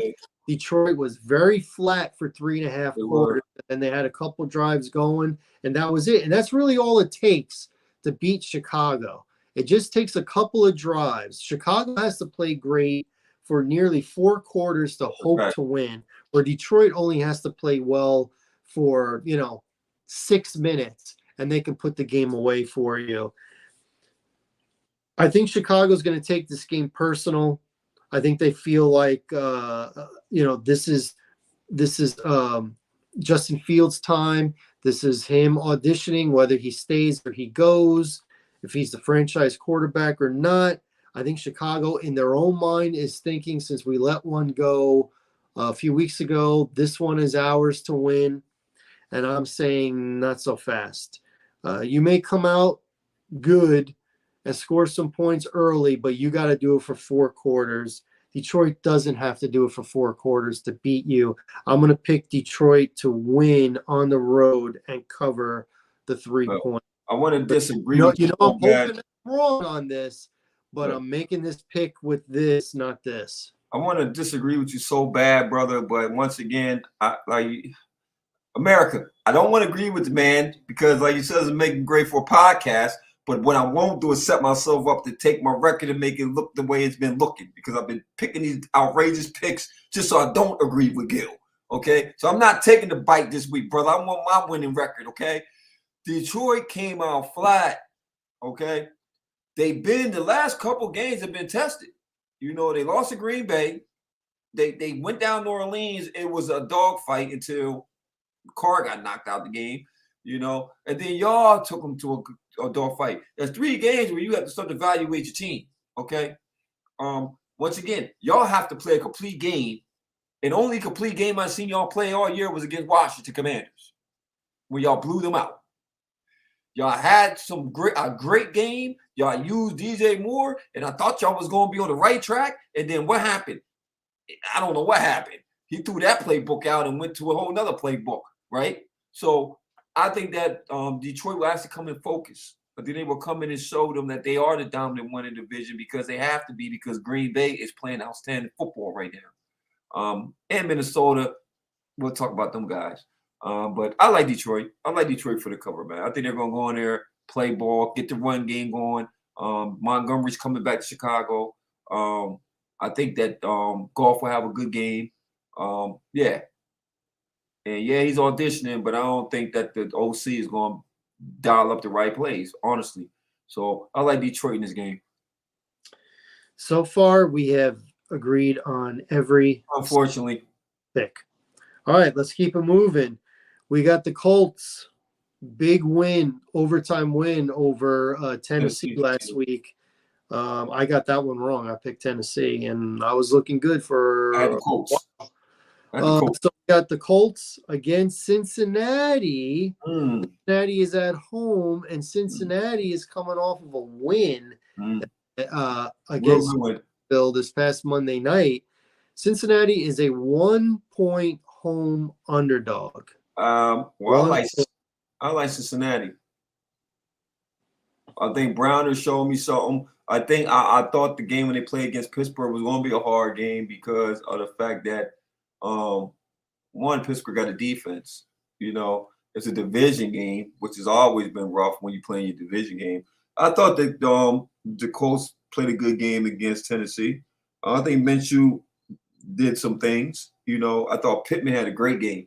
Pittman had a real good game. He showed them but I think that at home, I think that Browning will get it done. I think Jay Brown will get it done. I think he have more time in the pocket to create. Jamar chasing them boys, man, is outstanding athletes. I think the defense can bring pressure to Minshew. Minshew will cough the ball over. The only reason I'm taking Cincinnati because Minshew will turn the ball over. So just give me, and I'm getting points. So just give me Cincinnati at home. Wow, you went Cincinnati. I went Cincinnati. This is our first disagreement. I'm going to take the Colts. I think the fact that Cincinnati is at home and only favored by 1, and I'm not going to look for Cincinnati's backup quarterback to have 2 really good games in a row. The Colts are playing, man. Win or lose, they come and they play. They play. That's Cincinnati, we've seen them be hot and cold. So this is going to officially be our first disagreement. Let me mark it down. So I'm going to have the Colts in this game. A legit disagreement here. All right, the next one. Jacksonville at Cleveland. The battle of quarterbacks. Yeah. It's now Trevor Lawrence is out with a high ankle sprain. Yep. This is really a big game for both teams. Jacksonville, is competing with the Colts and Houston for the playoffs and for the division, while Cleveland is still believing that they got a shot to at least make the playoffs. And they just signed Joe Flacco, and he had a pretty decent game last year. He did. So We got Cleveland at home. They are a 3-point favorite over Jacksonville. I'm going to say right now, I'm picking Cleveland. Again, it's kind of the same reason why I picked Baltimore.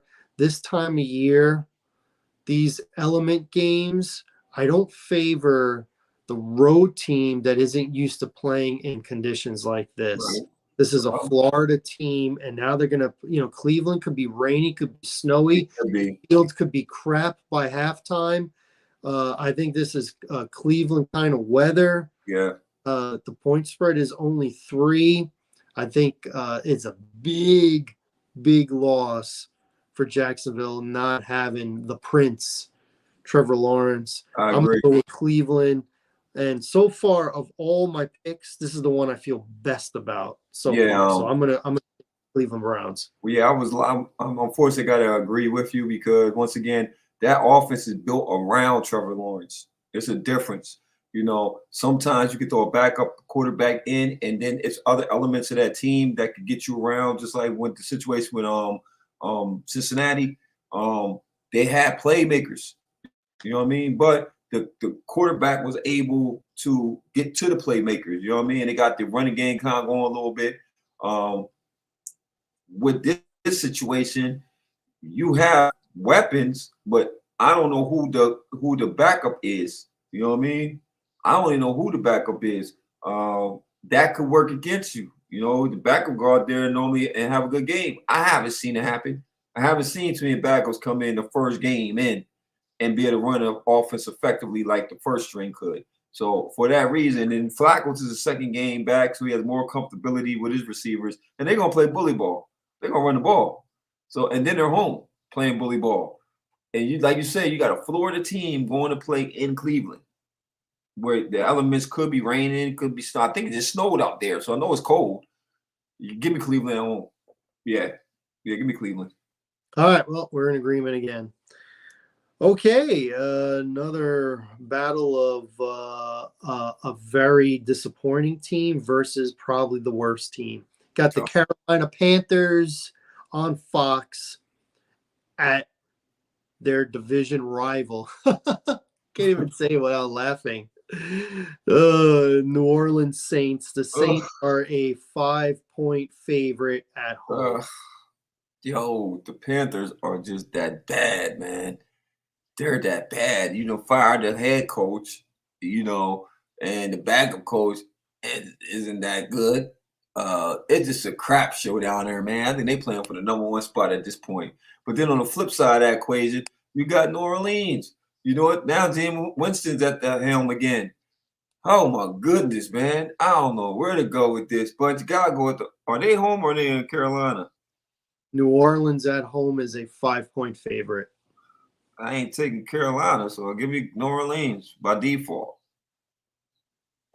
Well, we got our second disagreement because I am not. New Orleans is. Listen, I know Carolina is consistently bad. Mm-hmm. New Orleans is just inconsistent about everything. They show flashes, and then they just look like vomit. Yeah. And that 5 points, if it was a pick 'em, I'd say New Orleans. But 5 points, which means they kind of got to win by almost a touchdown. Yeah. Basically. If it was a field goal, I think I'd go New Orleans. If it was just under a field goal, I'd go New Orleans. But 5 points, at times Carolina can score. They a full week of practice with the new interim head coach. I'm going to go Carolina. I'm going to go Carolina to cover, not to win, to cover. I say New Orleans wins by 3. Something like that. I think Carolina will cover the number. New Orleans won't. So give me Carolina. This will be our second disagreement. We got to get more in here. All right, the next game, I've got an announcement to make with the next game. So hear me out before you make your prediction. The next game is Houston at the New York Jets at the Meadowlands, CBS. The Jets are a 3.5-point favorite. 3.5. Remember that number. Zach Wilson is making his triumphant return again. I say just let the guy grip it and rip it at this point. You know what I mean? It's not like he's going to be on the team next year anyway, but that's besides the point. Before I make the pick, though, I want to announce that this game will have a special individual who will be trying for the first time to be doing media for his very special podcast. That's right, your very own Gil Irizarry from the What's Good with Gil and Larry podcast will be at this game. I will be bringing this microphone and trying to interview the masses, and we can broadcast it as soon as you can get it up there. Yes, sir. And have people's reaction prior to the game, after the game. I will be wearing green, but it won't say Jets. I'm going to try and just do as they do in Rome. And you know how that saying goes. And just kind of blend in by wearing my green. But I'm not going to advertise Jets. I'm not going to do that. You're not going to get me to Jets, Jets. I'm not doing it. I'll do it. But I'm going to have access to the VIP room. I'm going to have access to being right behind I don't know if it's the visiting team or the home team, but on the field itself when I go out the other end of the VIP room. I've done this a few times now. So this is the one time a year that I go to the Jets because I have this kind of hookup. So I'm going to try interviewing a few people to asking them about how they feel about the season, the quarterback situation, Robert Saleh, all that stuff. And I'm expecting it to be pretty negative, but what I'm going to do is I'm going to do my job. Indeed. I'm going to do my job. Indeed. Impartial and not give my own opinion, just hear what the people have to say.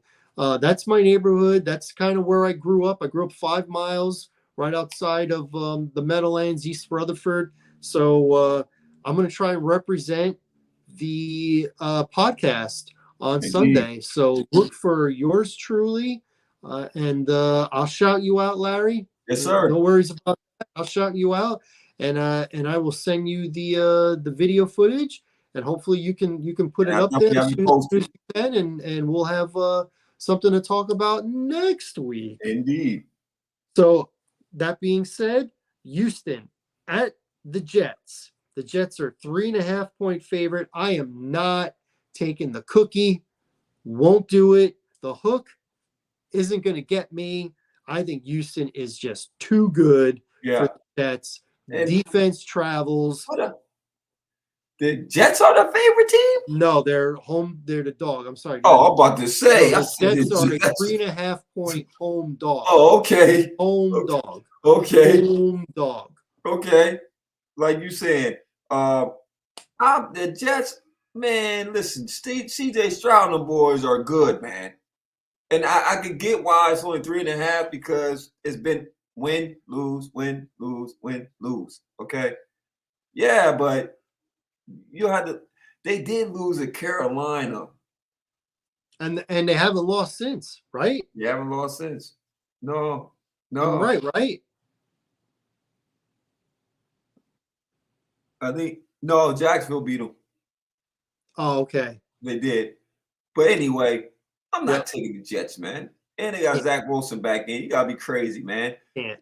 Nah, but give me Houston, man. Like I'm not falling for the hooker, man.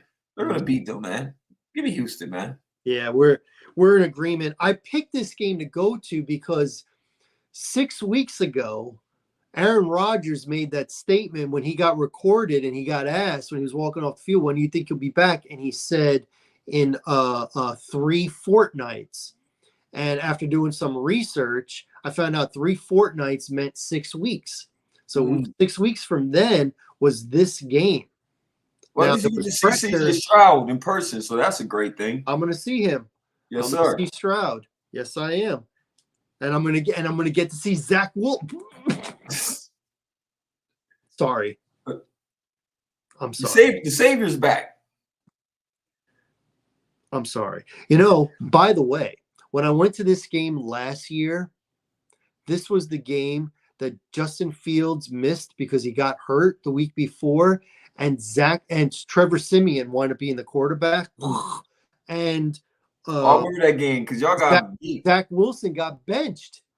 He got benched for Mike Brown, and it was the one game that Mike Brown won. Yep, I remember that game. Yep. In the rain. In the rain. In the rain. He had a hell of a game in that game. We're wearing the black. Yep. Yeah, he had a hell of a game in that game. He had a hell of a game, but he didn't win again after that. No. Just beat us. Son of a gun. All right, so we're in agreement, Houston. Okay, 4:05.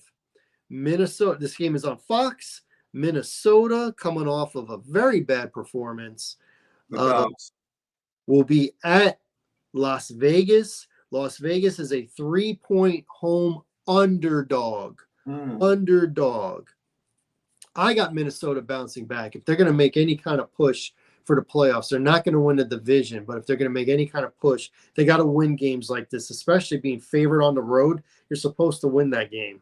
We're in It's a matter of covering the number or not, but I feel like if Minnesota wins and plays well, they're going to cover that number. I got Minnesota beating Las Vegas in Las Vegas and covering the number. We're in disagreement, my brother. Oh, okay. I like the Raiders. I think that I trust, believe it or not, I trust O'Connell more than I trust Dobbs. You know, Dobbs showed you what he is. You know, he showed you what he is. Yeah, man. Give me the Raiders at home. And I'm getting points with them. So give me the Raiders at home. Yep. The one thing about the Raiders, not the Raiders, the Vikings, is they have an identity on defense, and their defense can keep them in games. Look at what their defense did. They did with Chicago. Look at what they did. They did. Chicago got four field goals. But no, I'm saying it was 4 turnovers. Yep. 4 turnovers. They only walked away with field goals. Barely won. That's a fact. Barely. They won 12-10 because that defense made all them plays. Yeah, that's true. All them plays. And that's what I'm banking on. I'm banking on the fact that they got a good defense, and they have a good head coach, and they got a good defensive coordinator. I'm going to take that. That's what I'm leaning on.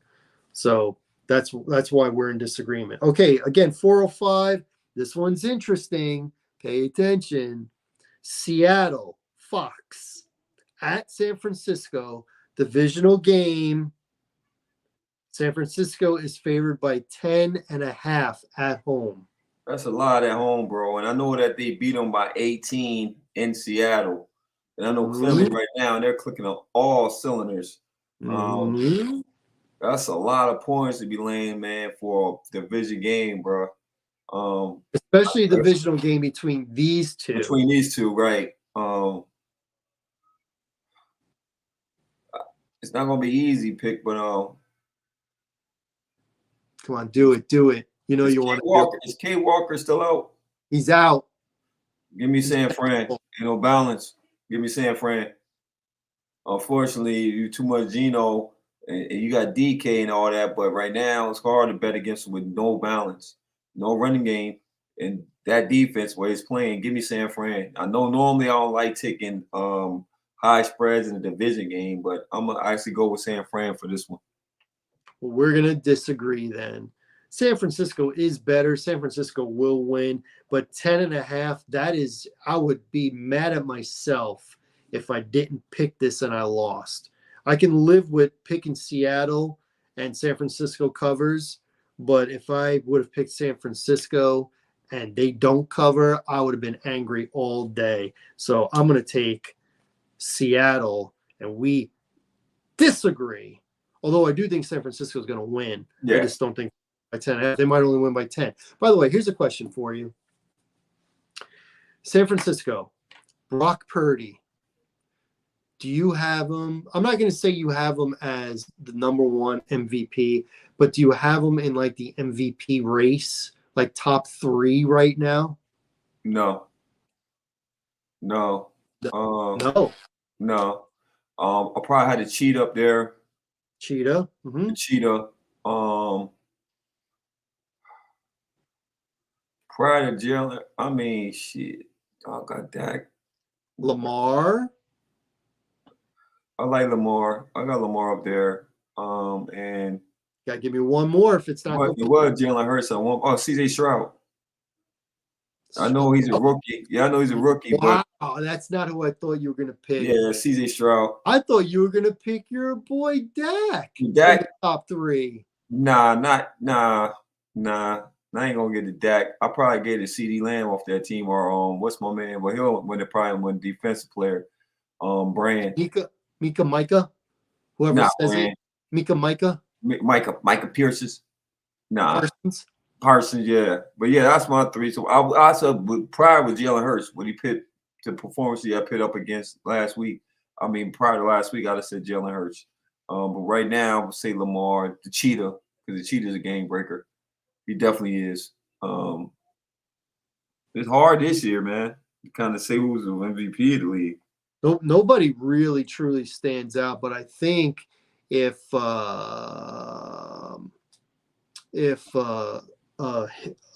cheetah, his name is escaping me, Hill. Oh, Hill. Yeah. If he were to, Yankees just got Juan Soto, by the way. That's a good pickup. Yes, sir. Sorry, it was breaking news. I think Cheetah, if he breaks 2,000 yards and holds the record, he really has a legit shot because there's no starting quarterback that has been straight fire all year. Yeah, They've had to run, and then they fall off. They had to run. I agree with you. I thought it was Jalen Hurts, but now that he's injured and he's coming off a loss, and they might lose again this week, I almost kind of eliminate him. Purdy with the 3-game skid. Yeah. The thing about Purdy is even when he's good, like you watch him this past week and he was really good, he wasn't the best player on the field. Not only was he not the best, he wasn't the second best. No, he wasn't. Debo and McCaffrey stood out more. Right. So how are you going to give that part? How are you going to give? That's why I couldn't give it to Purdy to the guy who's not even second on the team. That's why I can't give it to Purdy because of the fact that Debo, McCaffrey will be to me more of the MVP of that team because he's a utility knife.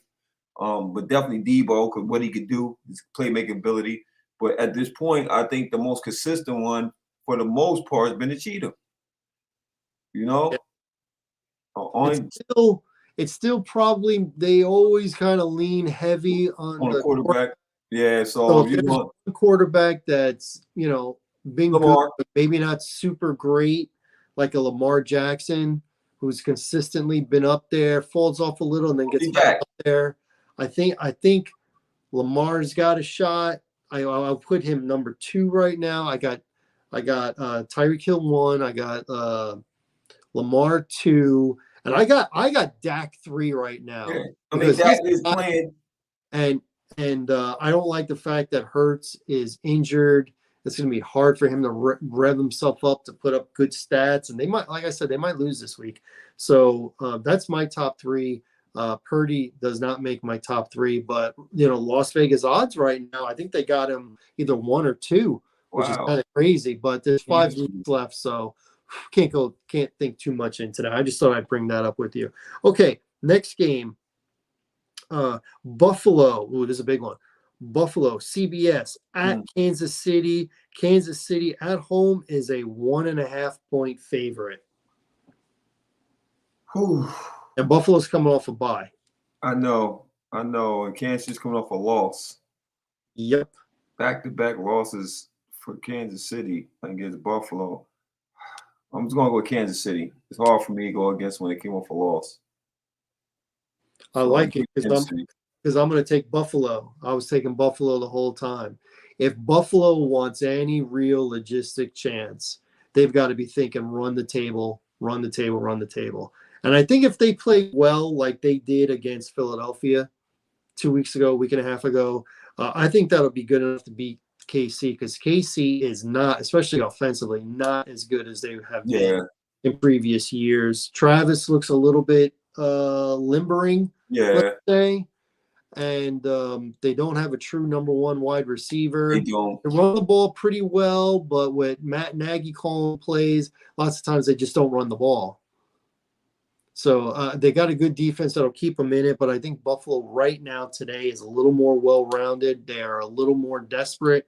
So I'm going to take Buffalo. I think they're going to outright win it. It's only 1.5, but Yeah. I think Buffalo wins the game. So we disagree on that one. Good, good, good.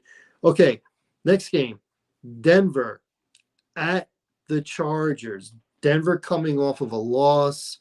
Chargers coming off of a 6-point win. Ugh. Chargers are a 2.5-point home favorite. I like Denver. I like Denver. I like Denver. Why do you like Denver? I like Denver because their defense. I don't trust the Chargers. I think Shirley is a terrible coach. Daily. It don't matter if they're home because it don't matter because it's like they don't have home field advantage. Yeah, you have probably more Denver fans in there than you will them. I think that I felt that it was going to be a hard game for the Broncos to play the Texans. I just thought it was a hard game to go into. Texans, man, is playing lights out football. Chargers is not playing lights out football. You know, when you go in New England, you barely beat New England. And come on, man. Like, seriously, how could I not take Denver? I like Denver. I think Russ and them have a bounce back game. I think they'll tighten up some things they got away from at the Texans game. So, yeah, give me the Broncos. And them getting points with them, yeah, give me the Broncos. Total agreement for every single reason that you gave. The one advantage that the Chargers really have He's the quarterback. At this stage is the quarterback, but they don't unleash him. No. They don't let him throw the ball down the field. No. Those receivers, they drop half the balls that hit them right in the hands and right between the numbers. And I don't like their running game. I really don't. They don't use Eckler as they should. They just don't use him. They don't. They use Eckler like he's a power running back. Yes. That's not his strength. That's not his strength. You need a power back, and you need Eckler to be, the guy you put in open field, not a guy you run, I formation. Or, I hate the running plays. I hate the running plays that come out of shotgun. I hate it. Quarterback gets the ball and hands it off. The running back has to run 3 yards before he gets to the line of scrimmage. Disadvantage. It's so stupid. I don't get it. It's like you're trying to run a college play in the NFL. Mm-hmm. It doesn't work. The defense, I don't care who you playing, is just fast. So you don't have, like you said, you don't have that gap for first and foremost. You come out 3 yards before I can even hit my line. Do you think my line's going to hold that much for me to shoot through? Right. Come on, man. And you're not a big guy. He's not a big guy. Athletic. Exactly.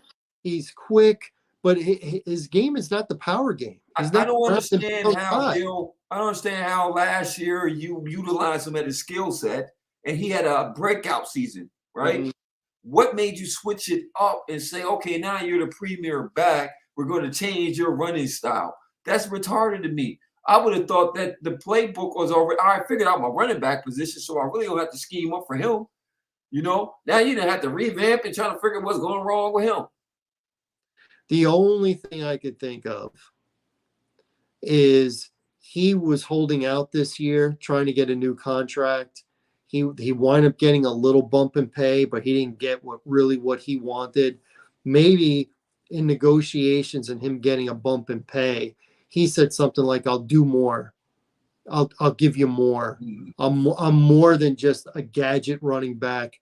Yeah. I can handle all 3 downs. I can do it all. Just give me the opportunity." Maybe that's what they're doing. I don't know. You'd have to be in the room when they're designing these plays and the play calling and all that. What I do know is it doesn't work with him when you give him the ball 25 times and half those times he's running up the middle. It doesn't work. Doesn't work. He's not big, height or thickness. So we're in agreement there. Denver to win outright. Forget about cover the number. Win outright. Outright. Okay. The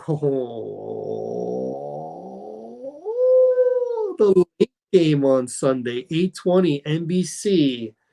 The Philadelphia Eagles, coming off of a loss, will now have to tangle with the Dallas Cowboys, who Dallas, let's be honest, a few weeks ago probably let that game slip away with Dak stepping out of bounds and all that nonsense that happened late. Dallas is a 3.5-point favorite.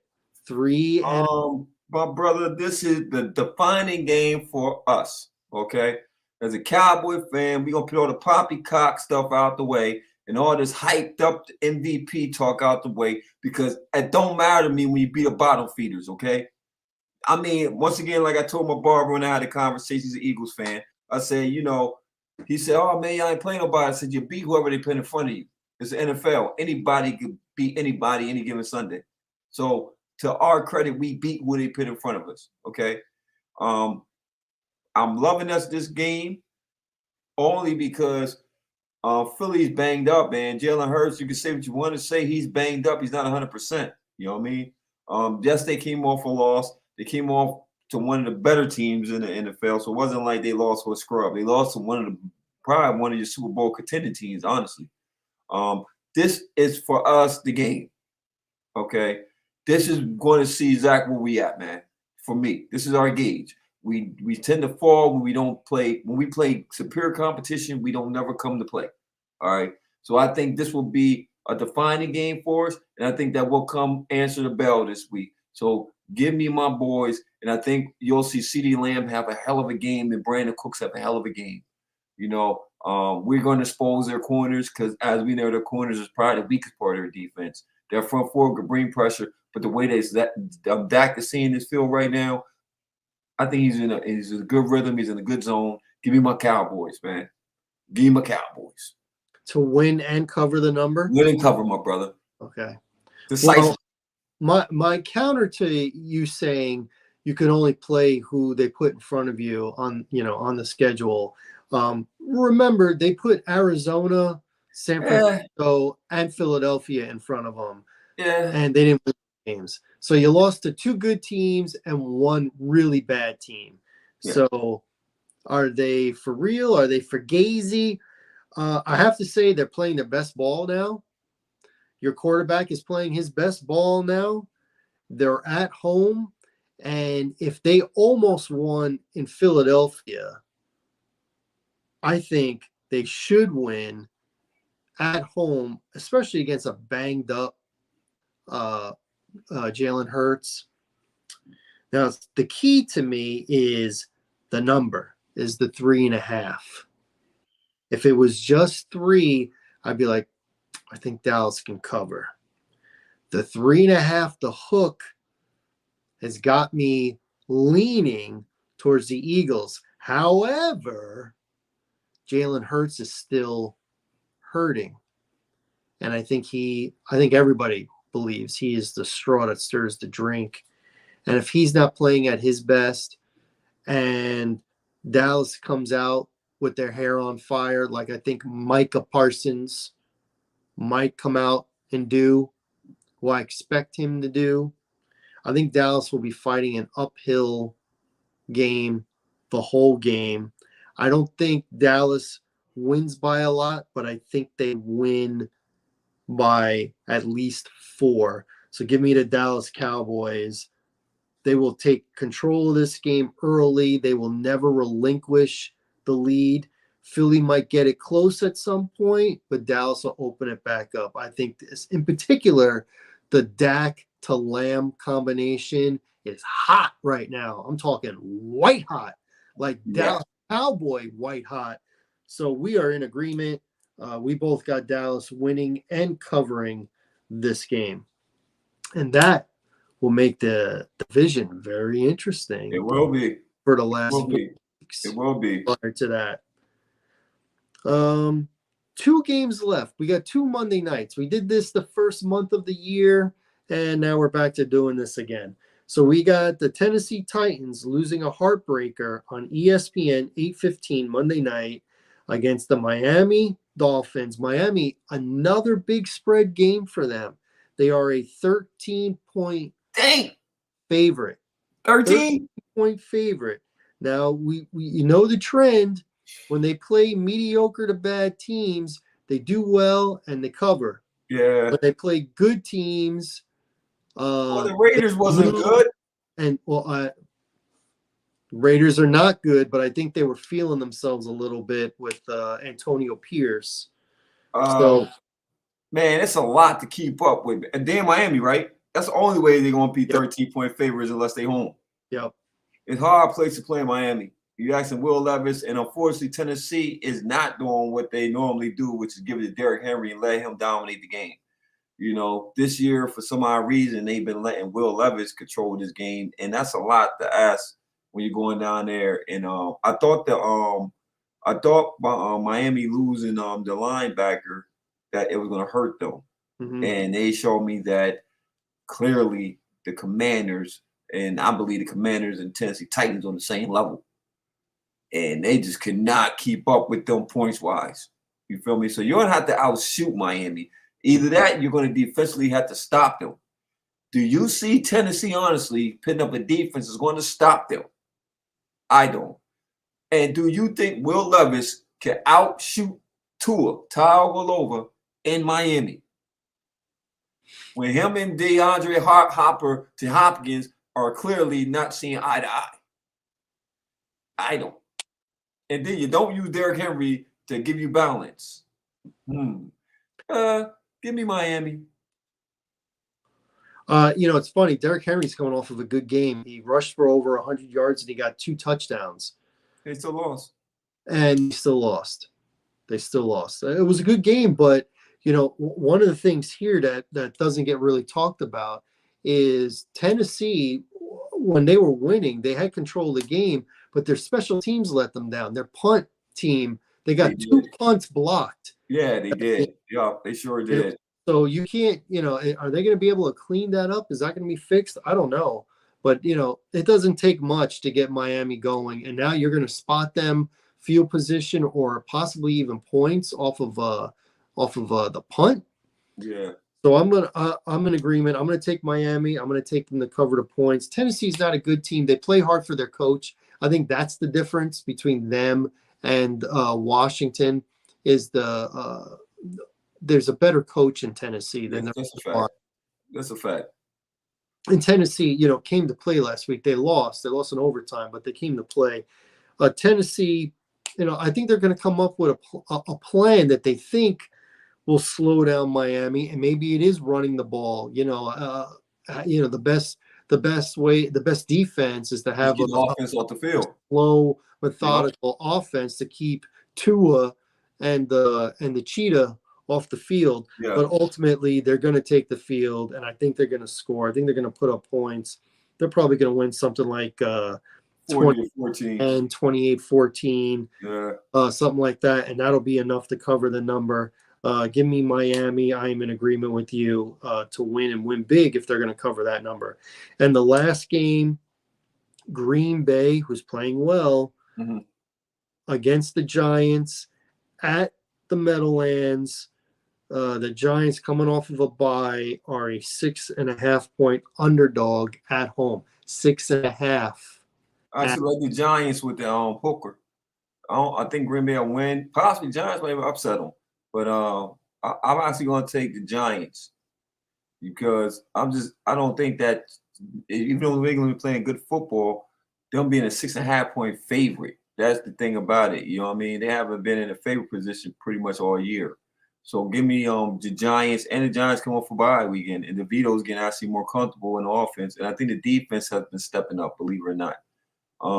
So yeah, I think that's going to make them win because you look at it, you'll say, oh yeah, definitely Green Bay. The way they've been playing. And I think that's one of them games where we look at it and be like, it's not as easy as you think it's going to be, but it's hard to go against Jordan Love right now because he is seeing the game is slowing down for him. And I think that Matt LaFleur is actually dialing up some good stuff for him where he's starting to play to his quarterback skill set. So I think the Green Bay will win the game for sure, just to keep it that conversation for the playoff push. You know what I mean? But I think it'll be a closer game than people expect. So give me the Giants for the points. Oh, good. We disagree then. We could end it on disagreeing because even though the Giants, you're right about their defense. They got a very good defensive coordinator. He likes to blitz a lot. And I think the first half, the Giants could really be in this game. The problem is they're not going to score points. So when they have momentum, they're not going to score points. I'm not gonna believe in the little Italian guy who likes to live at home with his mom down in the basement. That's sorry, not sorry. Um, we were praising Jordan Love earlier. He's definitely the better quarterback of the two. I think Green Bay is the better team of the two. I think the Giants coming off of the bye, the defense at home, they'll be in it the first half. But all Green Bay needs to do is have a couple of possessions, couple of drives going in the third quarter. And, once they go up by 7, 10, 13, I just don't see the Giants being able to score to get themselves back into it.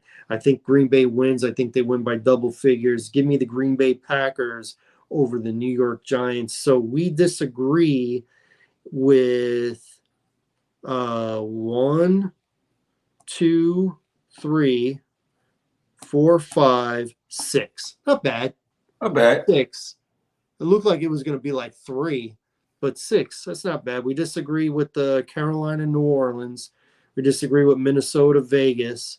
We disagree Seattle, San Francisco, Buffalo, Kansas City, and Green Bay and the Giants. I stand by my picks. Only one that's shoddy. The only one that's shoddy is the probably New Orleans, Carolina pick, because I just don't trust New Orleans, man. I got a couple where I'm like, the Rams, Baltimore. I'm about even Philly, Dallas. I don't know that I just feel like every time I'm going to use the word bet. I bet on the Eagles. They disappoint me. They either lose or they don't cover. So, and because I don't like picking teams that I don't like, and I don't like the Eagles, like I don't like Green Bay. So it seems to bite me on the tushy when I pick them. It's like a double whammy. Like the Steelers lose it. You pick the team that you hate, and they effed you on it. It's the Steelers with me, man. Like I can't. Every time I fall for banana in the tailpipe with the daggone Steelers, they get me every time. When I put all the chips on the black and the gold or yellow, whatever they are, black and yellow. Every time I put all my chips on these guys, every time, bro, I always get burnt. Yep. It's always the games where it's like, oh no, they're supposed to go in and like dominate, right? Houston. They supposed to go in Houston, beat Houston, right? Get blown out. Oh, Arizona comes to town after getting blown out by LA, right?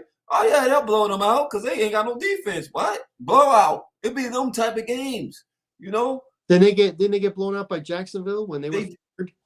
It's a close game with Jacksonville, but they were I believe Jacksonville was the favorite in that game. And yeah, you're right. Jacksonville did dominate them. They sure did. And it was a rainy, sloppy game because they couldn't get no points on the board. And Trevor Lawrence and them lit them up. Yup, right. They sure did. I can't mess with the Steelers, man. Hey, you picked them. I did. You picked them. And but so did only I. reason. If you're wrong, we're both wrong.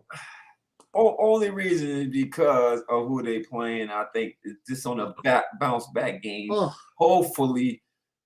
I hate Trubisky, man. He is trash, bro. Like, he is trash. So I'm not confident. Let's not act like Pickett was lighting up the world. Oh, he wasn't lighting up the world either. No, he definitely wasn't. And Najee Harris, for the love of me, I just think he's an overrated pick, in my opinion. You feel me? Because I'm used to seeing running backs in Pittsburgh, especially the running back position in Pittsburgh. I'm used to them seeing. I've been spoiled by them because you had Bettis. You had my man when he was actually playing that went to the Jets. Man, he's probably one of the best running backs at the time. Number 26. What was his name, bro? Oh, Le'Veon Bell. Yup. And even John Connor was actually decent. Connor would get touchdowns. He might not get a ton of yards, but he got touchdowns. No, I don't see it.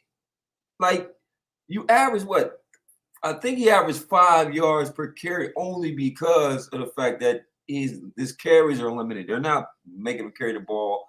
The other back actually more explosive than he is, So yeah, I don't know, man. Yeah. So I don't know, man. But anyway, we're gonna see how we pan out this week, man. I promise y'all I won't do what I did last week and be that terrible. I can promise you that much. I Okay. promise you that Well, much.